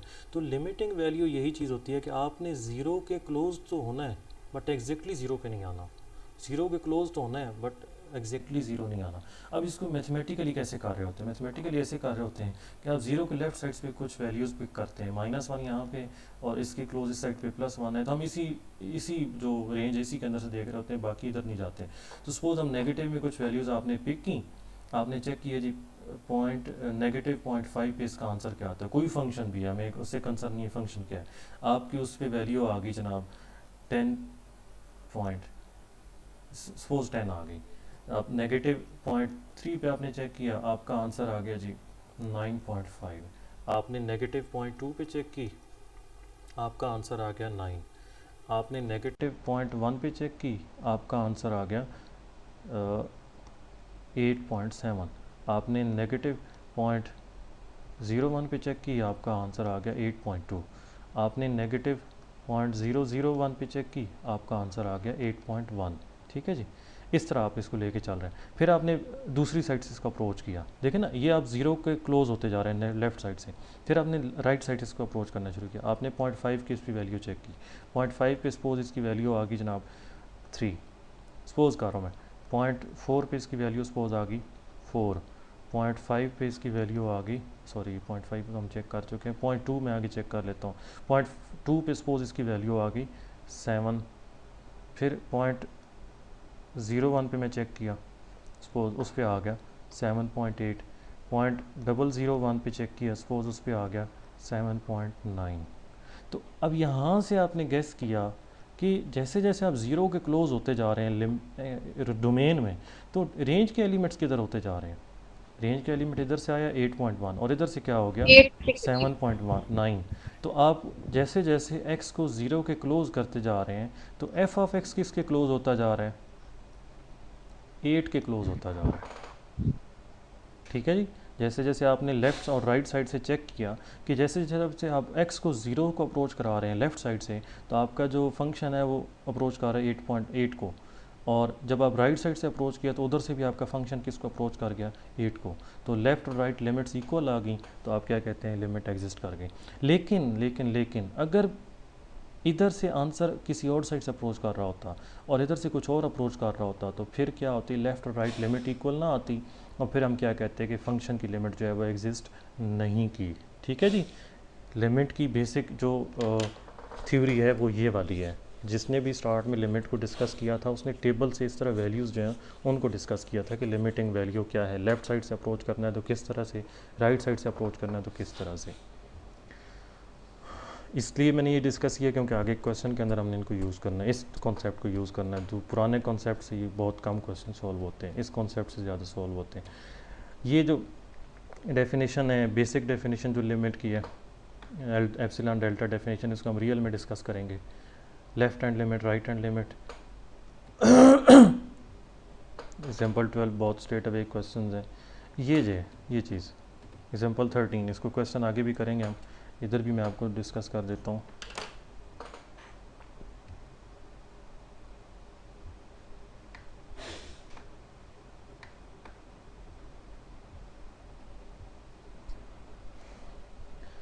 एफ ऑफ एक्स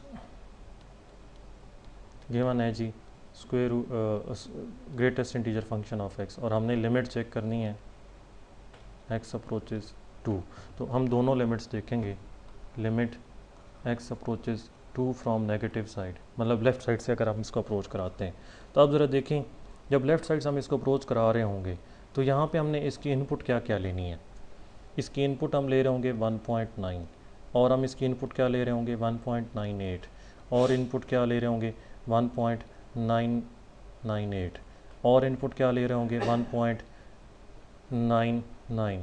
ठीक है जी, यही इनपुट्स हम ले रहे होंगे। जब लेफ़्ट साइड से हम अप्रोच कर रहे हैं तो इनपुट्स यही वाली ले रहे होंगे।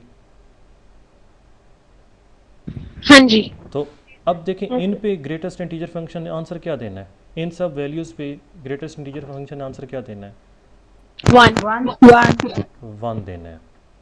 ठीक है जी। अब ज़रा right side, right limit check करते हैं। X approaches 2 from positive side. तो अब पॉजिटिव साइड पे जब हम इसको प्लग इन करेंगे तो अब हमने वैल्यूज़ कौन कौन सी पुट करनी है, 2.1 पुट करनी है, 2.01 पुट करनी है, 2.02002 समथिंग इस तरह के हम पुट करेंगे। इन सब पे इसने आंसर क्या देना है, 2 देना है। लेफ़्ट लिमिट क्या आई है, 1 आई है, और राइट लिमिट क्या आई है, 2 आई है। जब लेफ़्ट हैंड लिमिट और राइट हैंड लिमिट इक्वल ना आया तो हम क्या कहते हैं, लिमिट एग्जिस्ट ही नहीं की। ठीक है जी। कोई कन्फ्यूजन है यहाँ पे जी, कोई क्वेश्चन हो,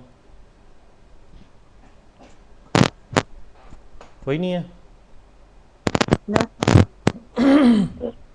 अभी मैं इसको 1 मिनट स्किप करता हूँ, एक एक्सरसाइज के क्वेश्चन करके फिर मैं वापस से मॉड फंक्शन के लिमिट पे आता हूँ। एक्सरसाइज के इसके रेलिवेंट जो क्वेश्चन हैं ना,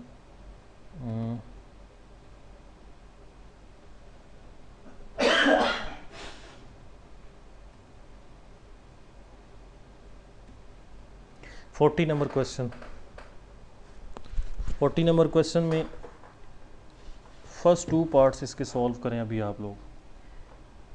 फर्स्ट 2 पार्ट्स अभी सॉल्व करके इनके आंसर्स बताएं।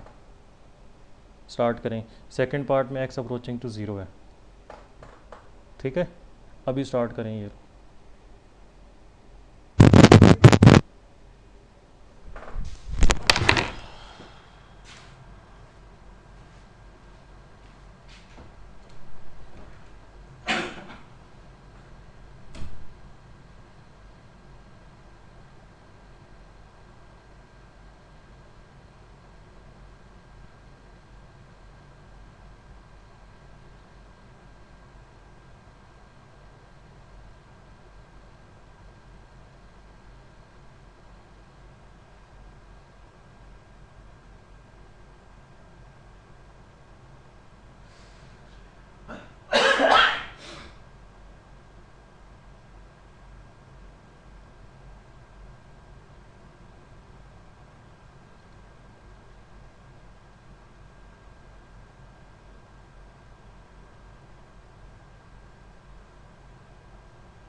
होगी।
चलिए कर लिया।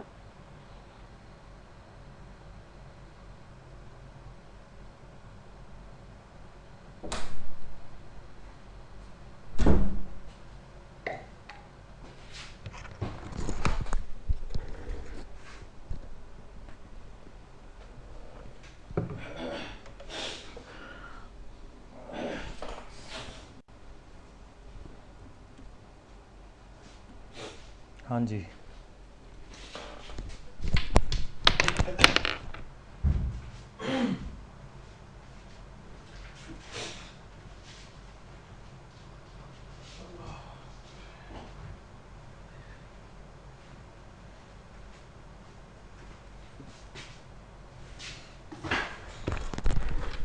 सॉल्व किया आप लोगों ने?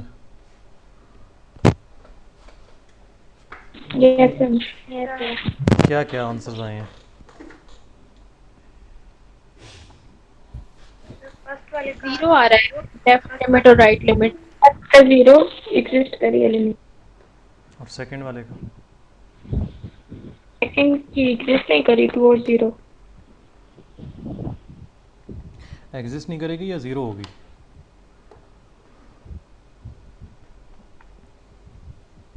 नहीं कर रही, लेफ्ट साइड और right side different uh.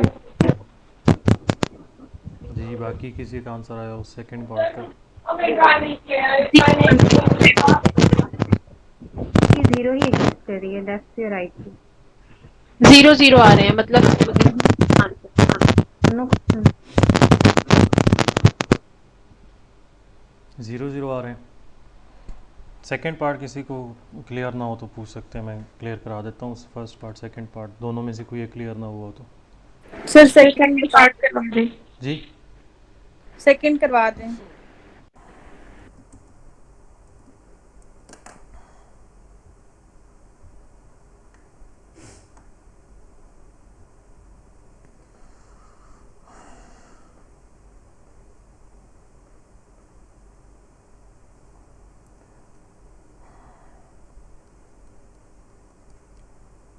Limit x approaches 0 mod bracket of x plus 1।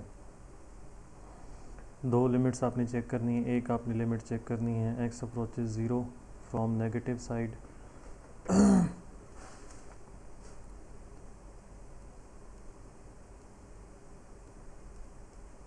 देखें, जब नेगेटिव साइड से आप अप्रोच कर रहे होंगे तो आपने क्या पुट करना है, एक वैल्यू पिक कर लेते हैं। आपने पुट करना है -0.1। तो यहाँ पे -0.1 जब पुट करेंगे तो आंसर क्या हो जाएगा? -1 हो जाएगा। यहाँ पे जब आप -1.1 पुट करेंगे तो क्या हो जाएगा?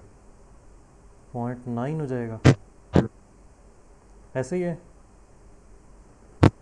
ठीक है। तो अब देखें, सॉरी 0.9 यहाँ पे हो जाएगा, और 0.9 का जब आप ग्रेटेस्ट इंटीजर लगाएंगे तो आंसर क्या आएगा? 0। और इधर से क्या आया? इधर से -1 आया और इधर से क्या आया? 0। तो ओवरऑल लिमिट क्या हो जाएगी? 0 हो जाएगी। अब राइट हैंड लिमिट चेक करें, 0 की राइट हैंड लिमिट। तो ये है mod of bracket of x plus 1। यहाँ पे जब आप राइट साइड से अप्रोच कर रहे हैं तो सपोज मैं देखें ना, एग्जैक्ट ये वैल्यू तो मैंने आपको टेबल में बता दिया कि एग्जैक्ट ये वैल्यू नहीं ले रहे होते, हम अप्रोच करा रहे होते हैं। तो यहाँ पे हम क्या पुट कर रहे होंगे? 0.1 पुट कर रहे होंगे। और इधर भी 0.1, तो इसका जब 0.1 का ब्रैकेट लगाएंगे तो ये क्या हो जाएगा, 0 हो जाएगा। और इसमें जब ये बनेगा 1.1 का ब्रैकेट लगाएंगे तो क्या आएगा, 1 आएगा। तो 0 इंटू 1 अल्टीमेटली इधर से लिमिट क्या आ जाएगी, 0 आ जाएगी। तो लेफ्ट हैंड लिमिट भी 0 है और राइट हैंड लिमिट भी क्या है, 0 है। जब दोनों लिमिट्स इक्वल हैं तो लिमिट एग्जिस्ट कर गई है और लिमिट क्या आई है, 0 आई है। जी कोई कन्फ्यूजन? नहीं सर। ठीक है।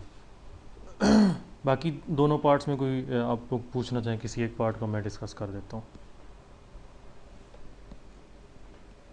बल्कि वर्बली डिस्कस कर देता हूँ।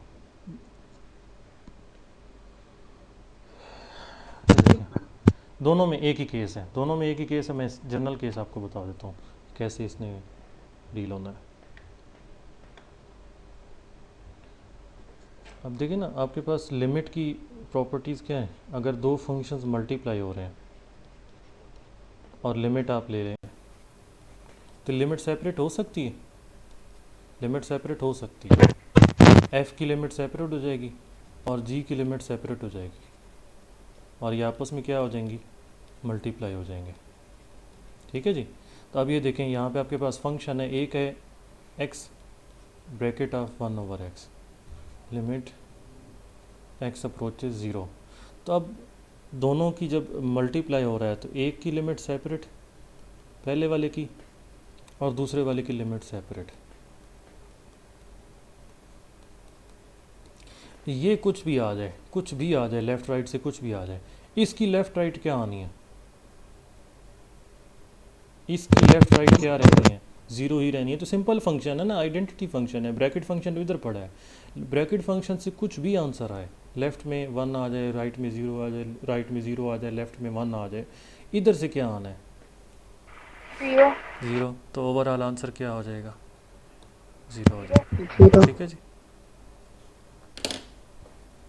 अब मॉड फंक्शन के क्वेश्चन पे जाते हैं जो मैंने पीछे छोड़ दिए थे। यहाँ पे थे हम, ये question mod function, mod of x over x, ये बहुत इंपॉर्टेंट है। ये इसको डेरिवेटिव में भी आगे हमने डिस्कस करना है। इसकी लिमिट अगर क्लियर अभी नहीं होगी तो डेरिवेटिव में कंटिन्यूटी हम, डेरिवेटिव और कंटिन्यूटी हम इसकी डिस्कस नहीं कर सकते। सो फंक्शन आपके पास है f of x is equal to mod of x over x। तो अगर आप देखें मॉड ऑफ x की डेफिनेशन क्या थी, इसका आंसर x आता है अगर हम x greater than or equal to 0 कर रहे हैं। इसका आंसर क्या आता है, -x आता है अगर x क्या हो, लेस दैन 0 हो। तो यहाँ पे देखें, जब हम इसकी लेफ़्ट लिमिट अप्रोच करा रहे होंगे तो लेफ़्ट साइड से जब हम इसकी 0 पे लिमिट चेक कर रहे होंगे तो ये क्या आ जाएगा, ये आ जाएगा x मॉड ऑफ x। चल एक बार लिख लेते हैं, x approaches 0 from negative side mod of x over x। तो मॉड ऑफ x जब less than 0, x less than 0 है तो मॉड क्या लेना है, -x के इक्वल लेना है। तो ये आ जाएगा limit x approaches 0 from negative side. इधर हमने क्या पुट करना है, -x पुट करना है और इधर ओवर x। तो x और x कैंसिल हो जाएंगे, आंसर क्या आ जाएगा, -1 आ जाएगा। दूसरी साइड की जो राइट हैंड साइड की लिमिट है वो फिर कैसे हम डील करेंगे, उसको हम ऐसे डिस्कस करेंगे कि जब राइट हैंड साइड से हमने इसको अप्रोच कराना है तो x ग्रेटर दैन 0 के लिए फंक्शन कौन सा लेना है, मॉड x पॉजिटिव x लेना है। तो ये आ जाएगा x ओवर x। तो x ओवर x का आंसर क्या आ जाएगा, +1 आ जाएगा। दोनों कैंसिल हो जाएंगे, कांस्टेंट फंक्शन की लिमिट जो है वो 1 ही, वो कांस्टेंट ही आ जाता है।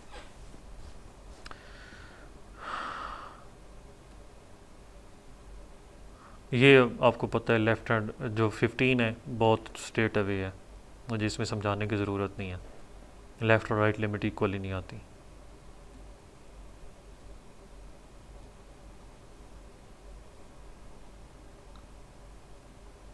यूनिक होती है लिमिट, यूनिक होती है। रियल में भी एक रिज़ल्ट हम कर चुके हैं, लिमिट जो हमेशा यूनिक होती है किसी भी थ्योरम्स हम लिमिट, कांस्टेंट फंक्शन की लिमिट कांस्टेंट ही होती है, आइडेंटिटी फंक्शन की जो लिमिट होती है वो एज इट इज़ आ जाती है। सम और डिफरेंस पे कैसे अप्लाई होती है, मल्टीप्लिकेशन पे कैसे, प्रोडक्ट की, ये अभी मैं उधर बात कर रहा था आप लोगों के साथ। सेकंड पार्ट जो है डिवीजन कोशेंट पे भी लिमिट इसी तरह से अप्लाई होती है। Limit of inequality, sandwich theorem, मैं अक्सर मतलब जब सेकेंड ईयर में पढ़ा रहा होता हूँ तो स्टूडेंट्स जो है उनको सैंडविच थ्योरम अगर पूछा जाए तो सैंडविच थ्योरम वो ये बताते हैं।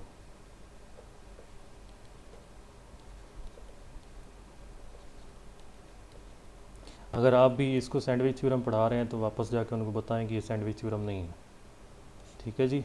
ये जस्ट एक रिज़ल्ट है, ट्रिग्नोमेट्रिक रिज़ल्ट इसको कह सकते हैं, लिमिट का रिज़ल्ट एक कह सकते हैं। सैंडविच थ्योरम ये है। मैं अक्सर देखा है, अक्सर मैं मतलब इस्लामाबाद में भी पढ़ा चुका हूँ और उधर अपने सिटी में भी पढ़ा चुका हूँ। हर जगह पे मैंने ये देखा है कि कुछ ऐसे स्टूडेंट्स सेकेंड ईयर में ज़रूर बैठे होते हैं क्लास में जिनको ये नहीं पता होता कि सैंडविच थ्योरम ये है या कोई और है। अगर आपको पता हो कि 3 फंक्शन इस तरह से रिलेट कर रहे हैं, h of x is less और equal to f of x is less और equal to g of x, if we are given this and इसके अलावा हमें क्या गिवन हो, हमें एच और जी की लिमिट्स पता हो कि अगर लिमिट एक्स अप्रोचेज ए कराएं एच ऑफ एक्स और वो हमें पता हो कोई नंबर एल आता है, इसी तरह जी ऑफ एक्स की भी लिमिट हमें अगर पता हो और ये तो इसके साथ ये जी ऑफ एक्स, तो ये अगर लिमिट हमें पता हो ये भी एल है, तो हम ये सैंडविच थ्योरम जो है वो देन के बाद हमें क्या देता है, हमें देता है कि x approaches A, F of x की जो लिमिट होगी वो भी एल ही होगी। इसमें क्योंकि सैंडविच थ्योरम यूज़ होता है तो स्टूडेंट्स यही रट्टा लगा देते हैं या कोई टीचर भी बीच में बात कर देते होंगे कि ये सैंडविच थ्योरम है, इसमें सैंडविच थ्योरम यूज़ होता है, ये सैंडविच थ्योरम नहीं है। सैंडविच थ्योरम ये है अगर 3 फंक्शन इस तरह करके रिलेट कर रहे हो और जो बाउंड्री पे दोनों साइड्स पे फंक्शंस पड़े अगर उनकी लिमिट सेम आ जाए तो जो इन बिटवीन फंक्शन है उसकी भी लिमिट वही आती है। ग्राफिकली थोड़ा सा मैं आपको बता देता हूँ ताकि आपको अब हमेशा याद रहे कि ये लिमिटिंग ये सैंडविच थ्योरम कैसे है। देखें अगर हमारे पास 2 फंक्शंस इस तरह 3 फंक्शंस इस तरह करके हैं, एक फंक्शन ये पड़ा है जो कि इसके मुताबिक एच ऑफ एक्स है फर्ज करें, ये दूसरा फंक्शन है जो इनके दरमियान में एफ ऑफ एक्स, और ये तीसरा फंक्शन है जी ऑफ एक्स। वो ये कहना चाह रहा है सैंडविच थ्योरम में कि अगर एच ऑफ एक्स को हम ये फ़र्ज़ करें यहाँ पे कोई नंबर 100 तक है, हम इसको अप्रोच कराते हैं एक्स को 1000 पे और हमें पता चलता है जो एच ऑफ एक्स है ये किसी नंबर के साथ पैरेलल हो जाता है। फ़र्ज़ करें ये इसकी लिमिट आ जाती है जी 1 आ जाती है। इसी तरह हमें पता चलता है जो जी ऑफ एक्स है उसको भी जब 1000 का अप्रोच कराते हैं तो वो भी यहीं पहुँच जाता है, वो भी 1 पे पहुँच जाता है। तो फिर सैंडविच थ्योरम हमें क्या बताता है, सैंडविच थ्योरम हमें ये बताता है कि एफ ऑफ एक्स को जब हम 1000 में अप्रोच कराएंगे तो ये इधर नहीं जाएगा, ये इधर ही आएगा, इसी जगह पे आएगा, इधर नहीं जाएगा। ये लिमिट जो कॉन्सेप्ट है सैंडविच थ्योरम में, ठीक है जी। Zero limit theorem, mod function की अगर लिमिट 0 है तो ओरिजिनल फंक्शन की लिमिट भी 0 होगी। लॉगरिथम फंक्शन के अंदर अगर लिमिट चेक करनी चाह रहे हैं तो लॉग बाहर आ जाएगा और उसके अंदर जो फंक्शन है उसके ऊपर लिमिट अप्लाई कर देनी है। ये बहुत स्टेट अवे क्वेश्चंस है। ये जो 18 नंबर एग्जांपल है 2016 में जब मैंने एमफिल का टेस्ट दिया था तो ये जो क्वेश्चन है ये एमफिल के टेस्ट में कायदा यूनिवर्सिटी में आया था। क्वेश्चन ये है कि लिमिट, जैसे वहाँ पे तो कंटिन्यूटी डिस्कस करनी थी, x साइन 1/x, ये लिमिट हमने चेक करनी है कि ये क्या मतलब एग्जिस्ट भी करती है, नहीं अगर करती है तो क्या आंसर आता है। अगर इनको मैं सेपरेट करता हूँ हमें पता है कि प्रोडक्ट रूल लगाया जा सकता है, ये x आ जाएगा multiplied by limit x approaches 0 sine 1/x। देखिए इसको इन्फिनिटी ना सपोज करें, ये इन्फिनिटी नहीं है। इन्फिनिटी मतलब आप मतलब एक सपोज कर रहे होते हैं कोई नंबर होता है, इन्फिनिटी नंबर तो नहीं है ना, हम तो उसको कॉन्सेप्ट के ले रहे हैं कि ये बढ़ाते जा रहे हैं, बस बढ़ाते जा रहे हैं। एक ऐसा पॉइंट आ जाता है जिससे आगे इंसानी जहन काम करना छोड़ देता है तो हम कहते हैं जी ये इन्फिनिटी है, ठीक है। तो अब पहले तो इस चीज़ को देखें, इसकी लिमिट क्या आएगी इसकी लिमिट आएगी 0, लेफ्ट लें या राइट लें इसकी लिमिट आनी है 0। अब इसमें देखें साइन फंक्शन जो है इसकी मैक्सिमम वैल्यू अगर मॉड में लें या मॉड के बगैर भी लें तो क्या आती है, मैक्सिमम वैल्यू क्या आ सकती है 1 आ सकती है। इनपुट में रियल नंबर कुछ भी ले लें, कुछ भी ले लें तो मैक्सिमम वैल्यू क्या आनी है, 1 आनी है। अब देखें आपने लेफ़्ट टू राइट इसको अप्रोच कराना है। जब लेफ़्ट टू राइट आपने 0 के साथ अप्रोच कराना है, फ़र्ज़ करें आपने x की वैल्यू पुट की 0.1, ठीक है जी। 0.1 जब आप पुट करते हैं तो ये बनता है 1/0.1, जो बनता है वो बनता है 10। तो आपने बेसिकली क्या फाइंड करना है, आपने फाइंड करना है साइन 10 फाइंड करना है। तो साइन 10 का आंसर अनडिफाइंड होगा या कांस्टेंट नंबर आएगा? नंबर आएगा। एक सिंगल रियल नंबर आएगा ना, ठीक है। तो ये एक जो है नंबर आ गया। इस नंबर को जब आपने इसके साथ 0 के साथ मल्टीप्लाई किया तो इसकी लिमिट क्या आई, 0 आ गई। फिर आपने सपोज इसको लेफ़्ट साइड से चेक किया। लेफ़्ट साइड से आपने कैसे चेक किया, आपने 0 को x की वैल्यू सपोज पुट कर ली -0.1, -0.1 पुट करेंगे तो ये क्या बनेगा, साइन -10 बन जाएगा। ज़्यादा से ज़्यादा क्या बनेगा, साइन ऑफ -10। इसका आंसर भी क्या आएगा, कांस्टेंट ही रहेगा ना, कांस्टेंट ही रहेगा। तो कांस्टेंट को जब अगेन 0 से मल्टीप्लाई करेंगे तो क्या हो जाएगा, 0 हो जाएगा। तो इसको जब जनरली बुक में भी आप देख रहे होंगे, उसको यहाँ पे कह रहता है any number between 0 and 1, any number between -1 to 1, या उसको ये लिख देता है कांस्टेंट। लेफ़्ट साइड से अप्रोच करें या राइट साइड से अप्रोच करें, इसका आंसर जो है वो एक कांस्टेंट नंबर आना है। कांस्टेंट को जब 0 से मल्टीप्लाई करेंगे तो आंसर 0 आ जाएगा, ठीक है जी।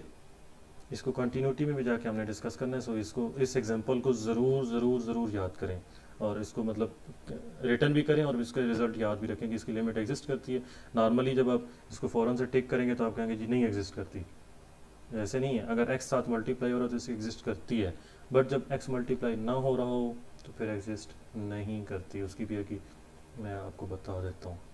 इन्फिनिटी को जब लिमिट अप्रोच करा रही होती है तो उसमें हमने बेसिक बनाना क्या होता है, हमने बनाना होता है x जो है डिनोमिनेटर में बनाना होता है। जब भी ये एग्जांपल 19 और 20 तो बहुत ट्रिवियल सी हैं,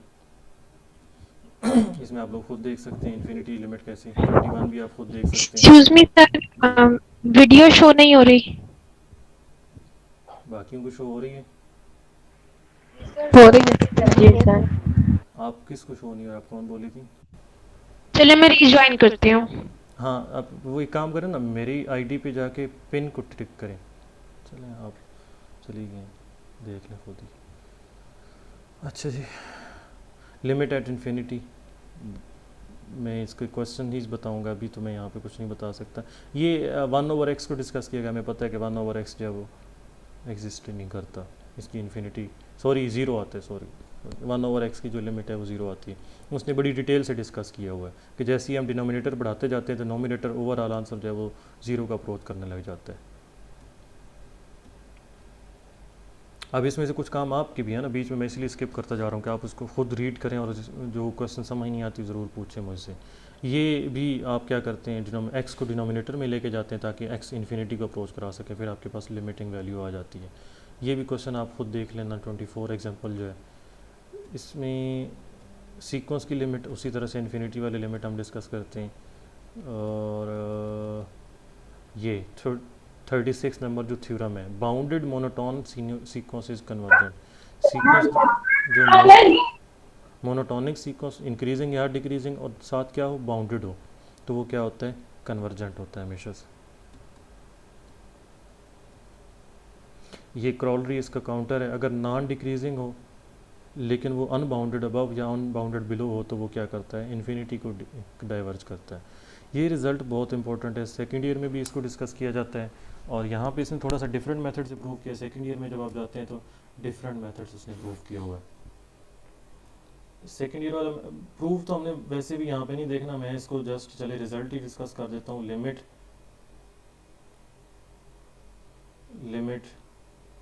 n approaches infinity n plus 1 plus 1/n power n, ये e की इक्वल आता है।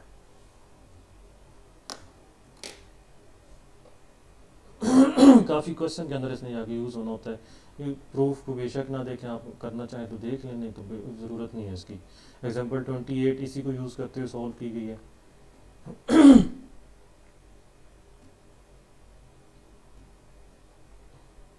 इसको याद करें, ये रिज़ल्ट सेकेंड ईयर में कभी है और यहाँ कभी है। जैसे मैंने आपको कहा था ना कि सेकेंड ईयर भी आपकी यहाँ पे कवर होती जाएगी सारी तकरीबन। तो ये सेकेंड ईयर के रिज़ल्ट है 29 नंबर। रिज़ल्ट ज़रूर याद करें। किसकी इक्वल आता है? नेचुरल लॉग ऑफ ए की इक्वल आता है, ये वाला जो नेचुरल लॉग ऑफ ए की इक्वल आता है। ये ज़ीरो आती है लिमिट, याद रख लें। इसको प्रूव कैसे करना है उसको छोड़ दें, इसने डिफरेंट वे में प्रूव किया। सेकेंड ईयर में इसका प्रूफ और सॉल्व करते हैं इसको। कॉज की लिमिट ऑब्वियसली 1 होगी, ज़ीरो को अप्रोच लाएंगे। ये बहुत ऑब्वियस रिजल्ट है, इसके अंदर जाके हम सैंडविच थ्योरम यूज़ कर रहे होते हैं। और x power p minus a power p over x minus a, इस टाइप के अगर क्वेश्चन को आपने सॉल्व करने से थोड़ा सा डिफरेंट मेथड यूज़ किया है ना। इस टाइप के क्वेश्चन को सॉल्व करने का दूसरा मेथड है, सेकेंड ईयर में जो पढ़ा चुके हैं उनको तो पता है, अगर नहीं पढ़ाया तो इसमें आप क्या करते हैं, एक्स पावर पी और सपोज ए पावर पी अगर आपके पास है और एक्स माइनस ए, वहाँ पे तो नेचुरल नंबर के लिए उसने डिस्कस किया है। ये एन जो है नेचुरल नंबर है वहाँ पे। तो इसको कैसे डील करता है, एक्स माइनस ए इंटू एक फैक्टर इधर आ जाता है और इधर x minus 1 plus x minus 2a plus up to so on x a power n minus 1 divided by x minus a. तो एक्स माइनस ए वाला फैक्टर कैंसिल हो जाते हैं और ये जो टोटल टर्म्स पड़ी होती हैं ये n टर्म्स होती हैं। इसमें अब क्योंकि पोलिनोमियल सिंपल बन गया है तो आप इसमें x की जगह a पुट कर लेते हैं, x की लिमिटिंग वैल्यू a पुट कर लेते हैं। तो ये आ जाता है a power n minus 1 plus a power n minus 1 और ये n टाइम्स ऐड हो रहा होता है। n टाइम्स ऐड होने के बाद ये इक्वल टू आ जाता है n a power n minus 1।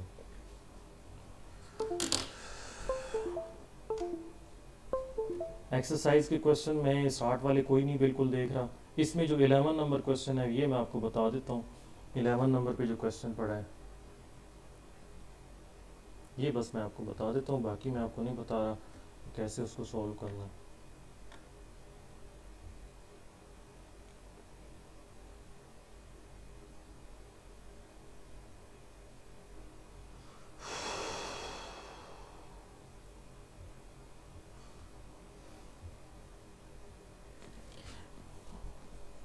Exist नहीं करती ये वाली लिमिट, याद भी कर लें और अगर साथ समझना भी चाहते हैं तो समझा भी देता हूँ मैं।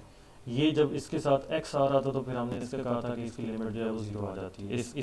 इसके साथ जब x पहले अभी मल्टीप्लाई हो, बट अगर अकेला हो तो लिमिट एग्जिस्ट नहीं करती। उसकी रीज़न क्या है? उसकी रीज़न ये है कि जब हम साइन के ग्राफ में जाते हैं, साइन के या चलें साइन के ग्राफ में आप उधर ना भी डिस्कस करें, आपको ये चीज़ पता है कि जब हम x को 0 अप्रोच कराएंगे लेफ्ट साइड से तो यहाँ पे हम क्या पुट कर रहे होंगे, हम यहाँ पे सपोज पुट कर रहे हैं x is equal to negative 0.9, ठीक है। इसका हम पुट कर रहे हैं नेगेटिव 0.9। तो नेगेटिव 0.9 जब हम पुट कर रहे हैं तो इधर क्या आ जाएगा, 0.9 तो मैंने बहुत बड़ा नंबर ले लिया, 0 के क्लोज लेना है, 0.1 पुट कर लें। 0.1 अभी हमने पुट किया तो ये क्या आ जाएगा, साइन ऑफ माइनस 10। इसका आंसर क्या आ जाएगा, माइनस साइन 10। साइन माइनस को अब्जॉर्ब नहीं करता, इवॉल्व कर देता है। दूसरी साइड की अगर इसी पॉइंट में मैं दूसरी साइड की लिमिट चेक करता हूँ, x अप्रोचिंग 0.1, तो जब 0.1 आप पुट करेंगे तो साइन ऑफ क्या आ जाएगा, 10 आ जाएगा। राइट हैंड लिमिट क्या आ रही है, पॉजिटिव आ रही है। लेफ्ट हैंड लिमिट क्या आ रही है, नेगेटिव आ रही है। तो लेफ्ट और राइट लिमिट चाहे वहीं पे जाके आगे इक्वल भी आ जाए, लेकिन क्या आ रही हैं, अपोजिट साइंस दे रही हैं। ये 0 तो नहीं होगी ना, इस x को जब 0 क्लोज लेते जा रहे हैं तो ये 0 तो नहीं होगी, कांस्टेंट नंबर ही आते जाएंगे। लेकिन दोनों कांस्टेंट नंबर्स क्या हैं, अपोजिट है। इधर से आपका आंसर क्या आ रहा है, नेगेटिव आ रहा है, और इधर से आपका आंसर क्या आ रहा है, पॉजिटिव आ रहा है। तो लेफ्ट और राइट लिमिट्स जो है वो आपस में इक्वल नहीं है।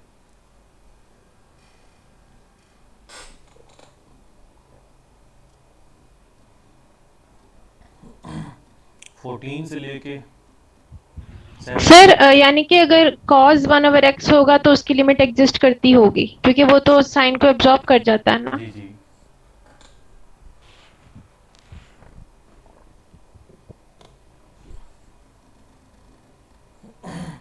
14 से लेके 17 तक क्वेश्चन ज़रूर देखें। इसका एमसीक्यू मैंने खुद देखा है पेपर के अंदर, 14 से लेके 17 तक।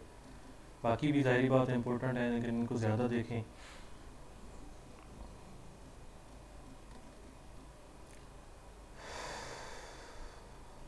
25 के बारे में आप लोग क्या कहते हैं?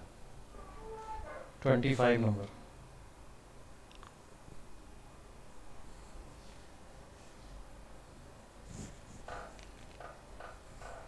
जी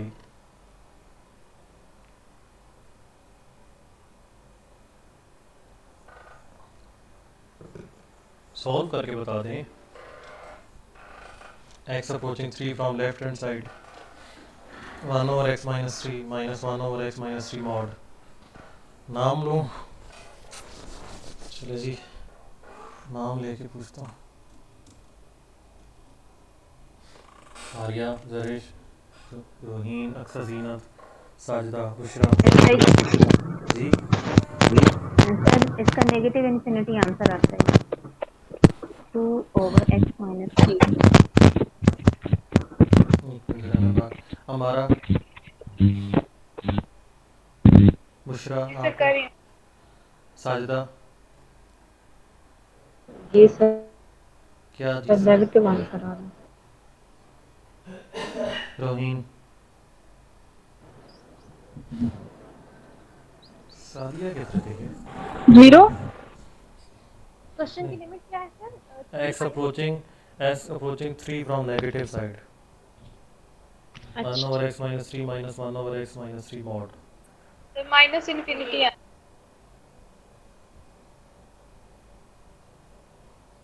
मारिया, मीर, राहिया और कौन है? ये सर माइनस इन्फिनिटी। अक्सा, हबीब, अक्सा आज आप चुप ही बैठी हैं। सर 0 आएगा। चलिए जी, मुझे भी वर्बली तो नहीं आ रहा, मैं आपको रिटर्न बता देता हूँ ये क्या होगा। पहले तो mod of x minus 3 function को देखें ना, ये कैसे डिफाइन करेंगे। इसका आंसर आएगा x माइनस 3 अगर x माइनस 3 क्या हो, ग्रेटर आर इक्वल टू 0, मतलब x greater than or equal to 3 हो। और इसका आंसर क्या आएगा, माइनस टाइम्स x माइनस 3 अगर x माइनस 3 क्या हो, less than 0 means x less than 3 हो। तो आपने x लेस देन 3 के लिए ये फंक्शन कंसिडर करना है और x ग्रेटर देन 3 के लिए ये फंक्शन कंसिडर करना है। तो आप फंक्शन पे आ जाएं, 1 over x minus 3 minus 1 over mod of x minus 3। तो इसमें क्योंकि आपने लेफ्ट हैंड लिमिट लेनी है, x कहाँ से आपका अप्रोच कर रहा है, x अप्रोच कर रहा है 3 फ्रॉम नेगेटिव साइड। तो अगर 3 फ्रॉम नेगेटिव साइड अप्रोच कर रहा है तो मॉड का हटाने के बाद ये क्या बन जाएगा, ये फंक्शन क्या बन जाएगा? तो ये दरमियान में प्लस आ जाएगा ना, क्योंकि जी, नीचे माइनस x माइनस 3 हो जाएगा और ये दरमियान में चला जाएगा।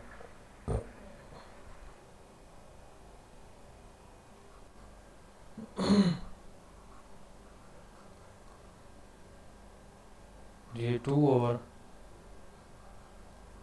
x माइनस 3, ठीक है जी, ये इन्फिनिटी बनता है। अगर इसी को आप चेक करें x approaching 3 from positive side, फिर क्या बनता है?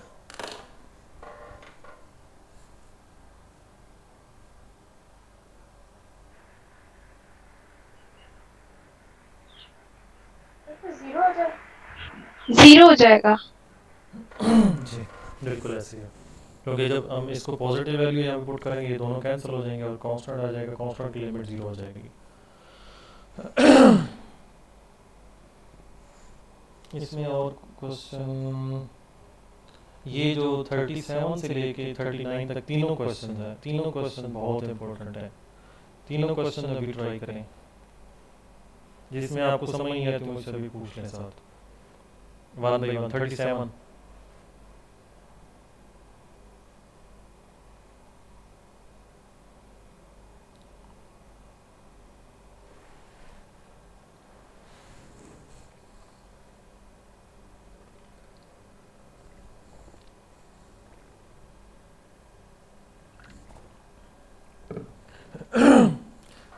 में x approaches 3 from negative side 3 minus x over x minus 3 हो गया जी 1 आता है और इससे नेक्स्ट की 1/2 आता है और 39 अभी ट्राई कर रही हूँ।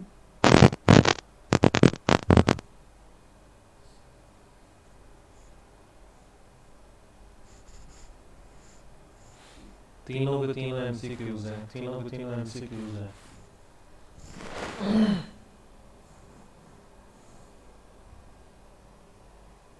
क्वेश्चन नोट कर लिए तो मैं साथ आपको पेपर में लेके जाता हूँ, आप लोग साथ ट्राई करें। मैं क्वेश्चन पेपर को ओपन करके रखता हूँ कि कौन कौन से इसमें से आए हुए हैं।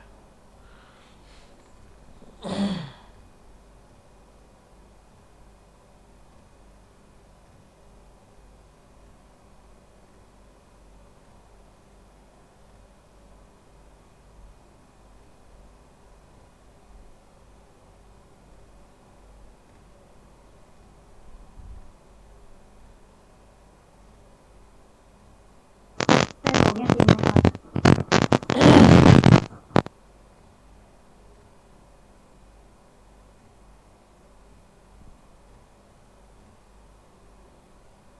सेवेंटी फाइव देखें।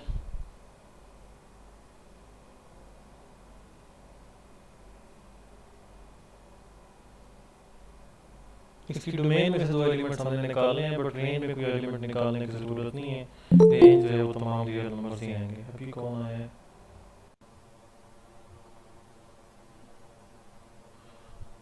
महविश, ये कौन सा टाइम है आने का?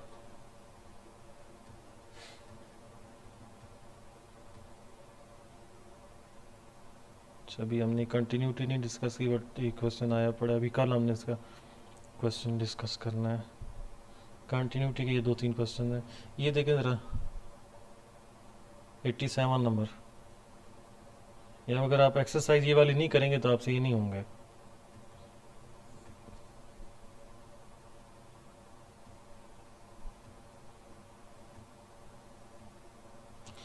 नाइन्टी टू देखें,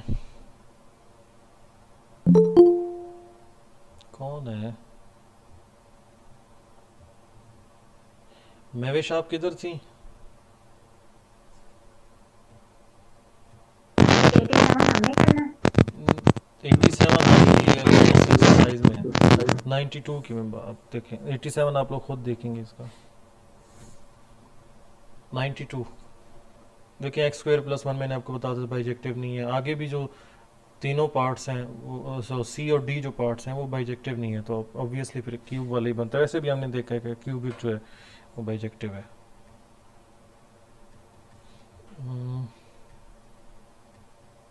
इसमें और कोई नहीं है। यहाँ पे कुछ और क्वेश्चंस होंगे रियल के, सॉरी कैलकुलस के।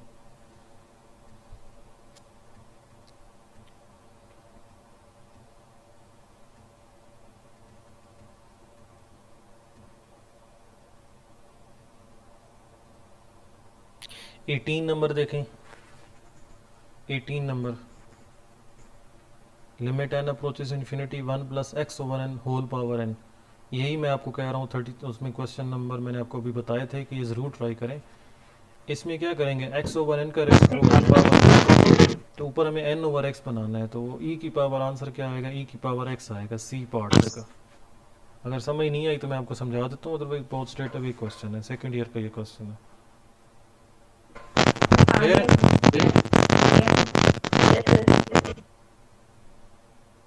23 देखें, least upper bound of this set. Least upper bound of 1/2, 2/3, 3/4, 4/5, 5/6, 6/7। मतलब हमने इसका सुप्रीमम फाइंड करना है। ये मैक्सिमम कहाँ तक जा सकता है?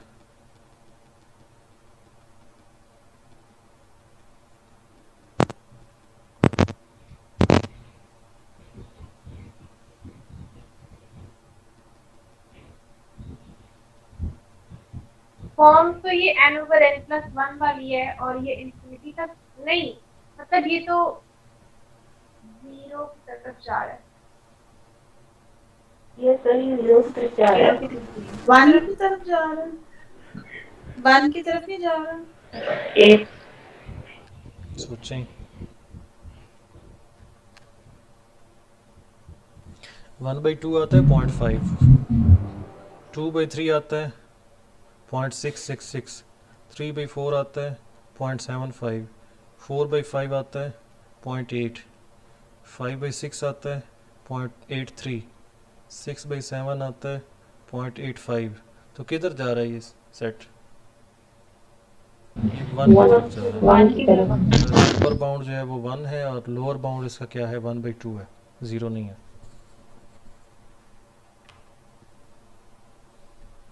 ट्वेंटी 24 और 25 को देखें, अगर इस कॉन्सेप्ट के साथ हो सकते हैं तो ठीक है, अदरवाइज इसमें शायद आगे वाले कॉन्सेप्ट नहीं हो रहा हूँ। 24 और 25, 29 नंबर देखें, अभी क्वेश्चन मैंने आपको सॉल्व करवाया 29 नंबर,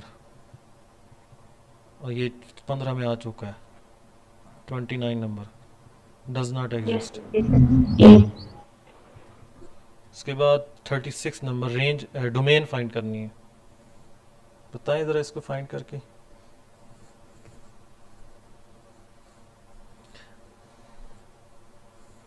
पहले तो ये देखेंगे इसके बाउंड्री पॉइंट्स जो हैं वो 1 और 2 है, तो अब जस्ट ये देखना है कि 1 और 2 जी All real numbers except 1 and 2. Except 1 और 2 के इन बिटवीन भी कुछ होगा ना। आप इस तरह कर लेना कि बी पार्ट तो नहीं हो सकता, तो फिर आप चेक करें सी पार्ट भी नहीं हो सकता, 1 और 2 को इटसेल्फ भी आप पिक नहीं कर सकते, तो फिर आपका रह जाता है ए और डी पार्ट। ए और डी पार्ट आपका जी जी तो जो 1 एंड 2 ही तो प्रॉब्लम क्रिएट कर रहे हैं, तो तो बी उसको होना चाहिए। बी होना चाहिए। Square root भी तो है उसकी वजह जी से जी negative जी जी होगा। तो वही कह रहा हूँ ना, आपका जो बी पार्ट है इसमें क्या है, सेट है, जस्ट सिंगलटन, वो मतलब पॉइंट सेट है 1 और 2, वो एक्सक्लूड किया गया। ए पार्ट में क्या है, इंटरवल एक्सक्लूड किया गया। अगर आप लोगों को गौर से नज़र नहीं आ रहा तो मैं थोड़ा सा इसको जूम इन कर देता हूँ। वैसे पुराना पेपर है तो इतनी ही इसकी विजिबिलिटी है। किधर गया है ये, इस पार्ट में ये है जी जी 1 एंड 2 के जो इन बिटवीन वैल्यूज होंगे इंटरवल के, वो तो फिर प्रॉब्लम क्रिएट नहीं करेंगे। चेक कर लिया आपने? तो करेंगी ना, क्योंकि इधर स्केयर रूट भी है। चले ये तो इस नहीं तरह कहा कर ना लेना, हमें। देखें ना आप देखें ना, दोनों मेथड होते हैं, कंट्रोडिक्शन मेथड भी है और सेम उसको एज इट इज़ प्रूव करने। कंट्रोडिक्शन मेथड आपको अगर लगता है कि डी नहीं है तो आप 1 को चेक करें, ए को चेक करें, अगर आपको लगता है कि ए नहीं है तो आप डी को चेक करें कि वो हो सकता ही नहीं हो सकता। बी और सी तो मैंने निकाल दिए हैं, सी क्यों नहीं हो सकता, उसमें 1 और 2 इंक्लूडेड है, वो नहीं हो सकते। इसमें जस्ट 1 और 2 को एक्सक्लूड किया गया, ये भी पॉसिबल नहीं है क्योंकि कुछ ना कुछ और भी हमें एक्सक्लूड करना होगा। अब आप एक स्टूडेंट आप कह रही हैं कि ए पार्ट है, तो आप चेक करेंगे कि डी क्यों नहीं हो सकता। दूसरी जो कह रही है कि डी है, ए नहीं हो सकता, तो बताएं कि ए क्यों नहीं हो सकता। ए में आप देखें आर का कोई एक नंबर पिक करें 1 और 2 के अलावा, 1 और 2 के इंटरवल के दरमियान जो पॉइंट्स उनके अलावा 0 पुट करें उसके अंदर, 0 इसको सेटिस्फाई करता है, कर रहा है ना, तो आपका ए पार्ट है। इधर से आप अगर पिक करना चाहें ना 1.5, तो 1.5 पुट करके चेक कर लें, यहाँ पे नेगेटिव आ जाता है, स्क्वायर रूट के अंदर नेगेटिव आ जाता है।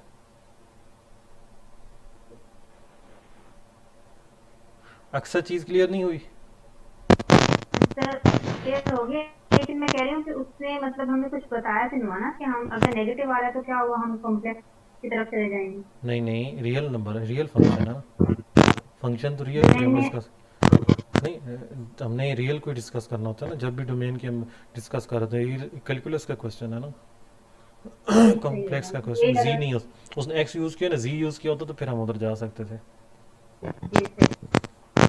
37 क्वेश्चन हम डिस्कस कर चुके हैं। उसके बाद 46, नहीं नहीं नहीं, ये नहीं, ये टोपोलॉजी का है। और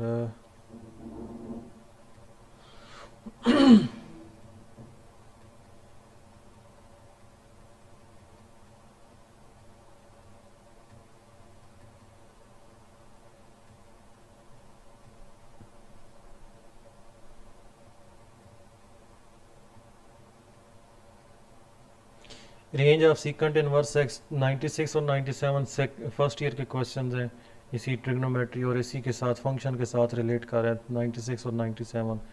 ज़रूर वहाँ से याद करें और देखें कि इसकी रेंज क्या बन सकती है।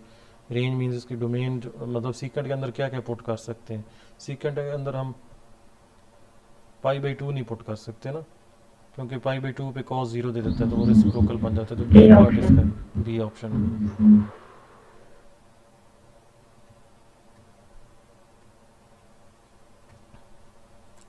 2017 के पेपर में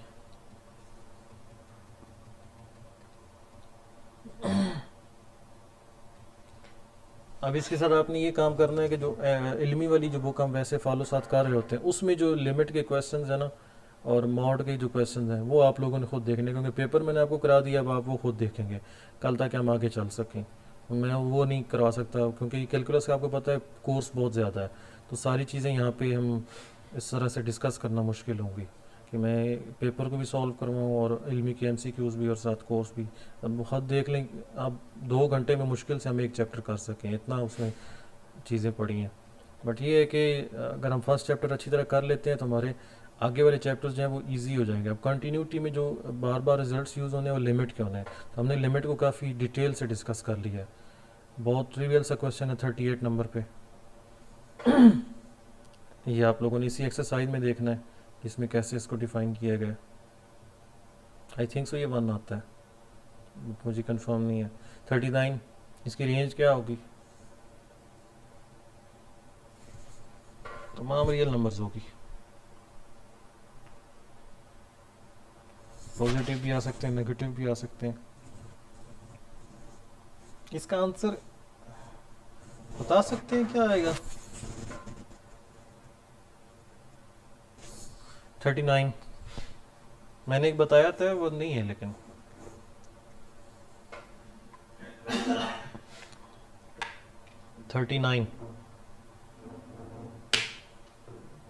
आवाज आ रही मेरी?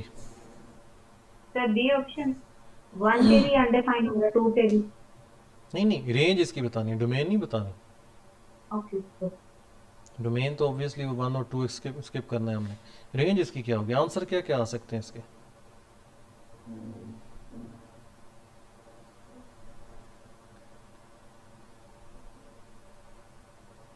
जी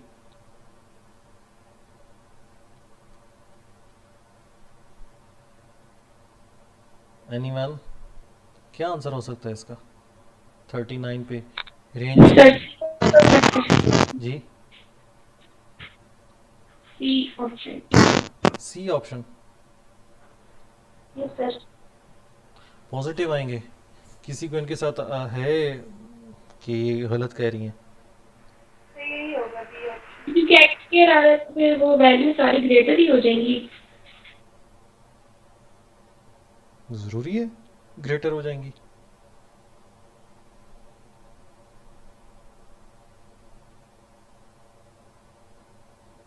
इसमें ज़ीरो नहीं आ सकता, ये चीज़ पहले मैं आपको बता देता हूँ। बाकी आप लोग थोड़ा सा सोचें इसके बारे में। ज़ीरो तो नहीं आ सकता ना। ज़ीरो क्यों नहीं आएगा?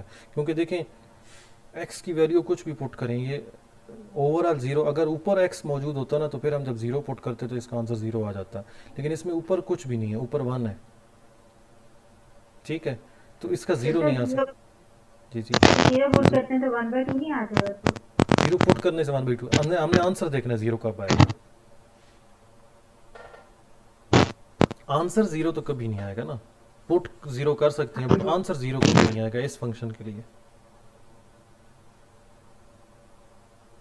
अगर आप इसको थोड़ा सा और खोल के देखना चाहते हैं तो ये देखें, हम रेंज चेक कर रहे होते हैं ना, और रेंज में कुछ पॉसिबिलिटीज़ हमने देखनी होती हैं कि इसके आंसर क्या क्या आ सकते हैं। तो हमारे पास फंक्शन है x² - 3x + 2। तो मैं ये कह रहा हूँ कि इसका आंसर ज़ीरो नहीं आ सकता। फर्स्ट करें इसको ज़ीरो पुट करें, इसको ज़ीरो पुट करें, इसको इक्वल टू ज़ीरो पुट करें, तो अक्सर क्या बनेगा? ये रेसिप्रोकल लेंगे, रेसिप्रोकल इसको सॉल्व कर सकते हैं, ना इसको सॉल्व करना पॉसिबल है, ठीक है।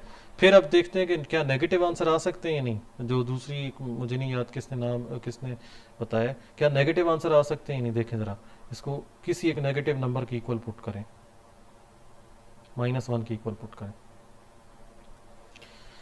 क्रॉस मल्टीप्लाई करेंगे तो यह आ जाएगा x² - 3x + 2 = -1। ठीक है जी। और ये आ जाएगा x square minus 3x plus 3 is equal to 0। Roots find करें, आते हैं इसके कुछ? माइनस ये plus 3 plus minus 9 minus 4 into real नहीं है उसमें। जी, इसके रूट्स रियल आते हैं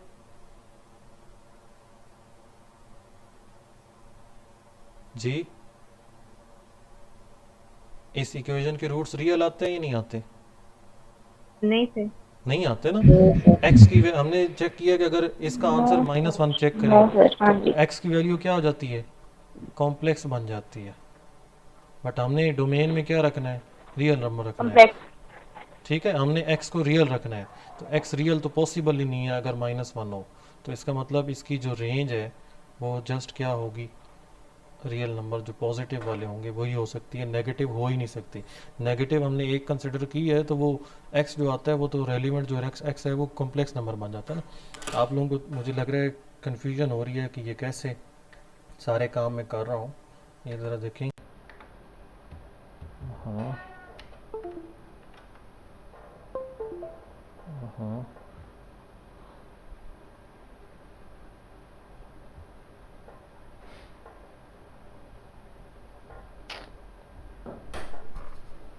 टेक्नोलॉजी में थोड़ा स्लो है ना, तो वो पता नहीं अब क्या मसला हो गया। एक मिनट ज़रा मैं न्यू ओपन करता हूँ।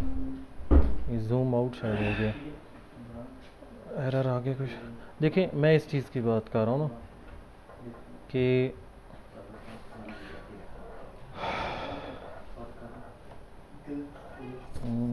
क्या डिस्कस कर रहे थे। अच्छा देखें, डोमेन और रेंज हम चेक करें कि रेंज क्या हो सकती है इसकी। तो हमने यही देखना है कि चलें पॉजिटिव तो इसका आंसर्स आएंगे, क्या नेगेटिव आंसर आ सकता है या नहीं आ सकता। तो हमने क्या करना है, नेगेटिव आंसर चेक करने के लिए हम इसको क्या करेंगे, हम एफ ऑफ एक्स को पुट करेंगे -1 के इक्वल, और फिर क्या देखेंगे कि क्या इसका एक्स कोई मिलता है इसके कॉरस्पॉन्डिंग। बस हमने ये देखना है कि इसके कॉरस्पॉन्डिंग इधर कोई एक्स मिलता है या नहीं मिलता जो एफ के ऊपर अप्लाई होके -1 दे दे। तो हमने क्या देखा है, एक्स क्या आता है, एक्स क्या बन जाता है, कॉम्प्लेक्स नंबर बन जाता है। बट हमारी जो डोमेन है वो क्या है, रियल नंबर है। तो इसका मतलब इस फंक्शन के आंसर में -1 नहीं आ सकता। अगर -1 नहीं आ सकता तो उसको हम जनरलाइज भी कर सकते हैं कि नेगेटिव नंबर्स इसके आंसर में नहीं आ सकते। ज़ीरो भी नहीं आ सकता और नेगेटिव नंबर्स भी नहीं आ सकते। तो कौन कौन से आ सकते हैं, तमाम पॉजिटिव रियल नंबर्स। ठीक है जी, आवाज़ आ रही मेरी? जी अक्सा, सर। साजिदा, मारिया, हमारा तो जी सर। अपनी प्रेजेंस थोड़ी सी शो किया करें कि आप लोग ज़िंदा हैं। अच्छा जी। हम्म, सर हम ये भी तो करते थे कि जब हमने मतलब इस तरह की सिचुएशन चेक करनी है तो हम एक्स की जगह वैल्यूज पुट करते हैं, वो कब होता है? वो डोमेन ये चेक तो करना है।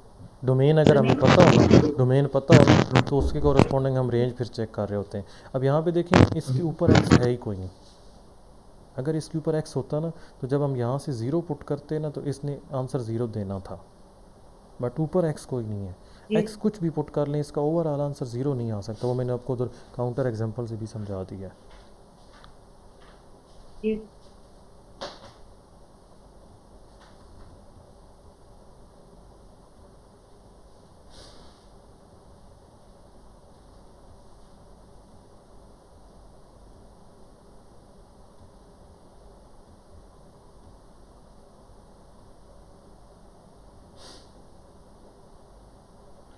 67 नंबर, least upper bound of a set if it exist is unique होता है।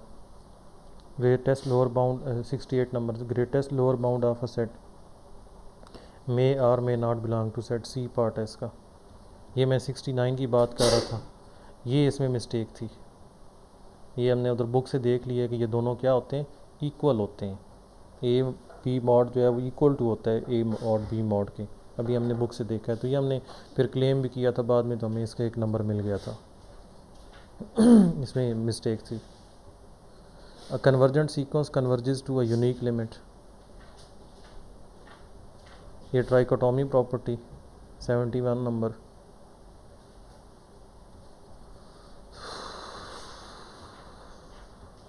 बस यही है। अभी तक आप लोगों को कोई क्वेश्चन हो तो पूछ सकते हैं यहाँ तक जो हमने किया है।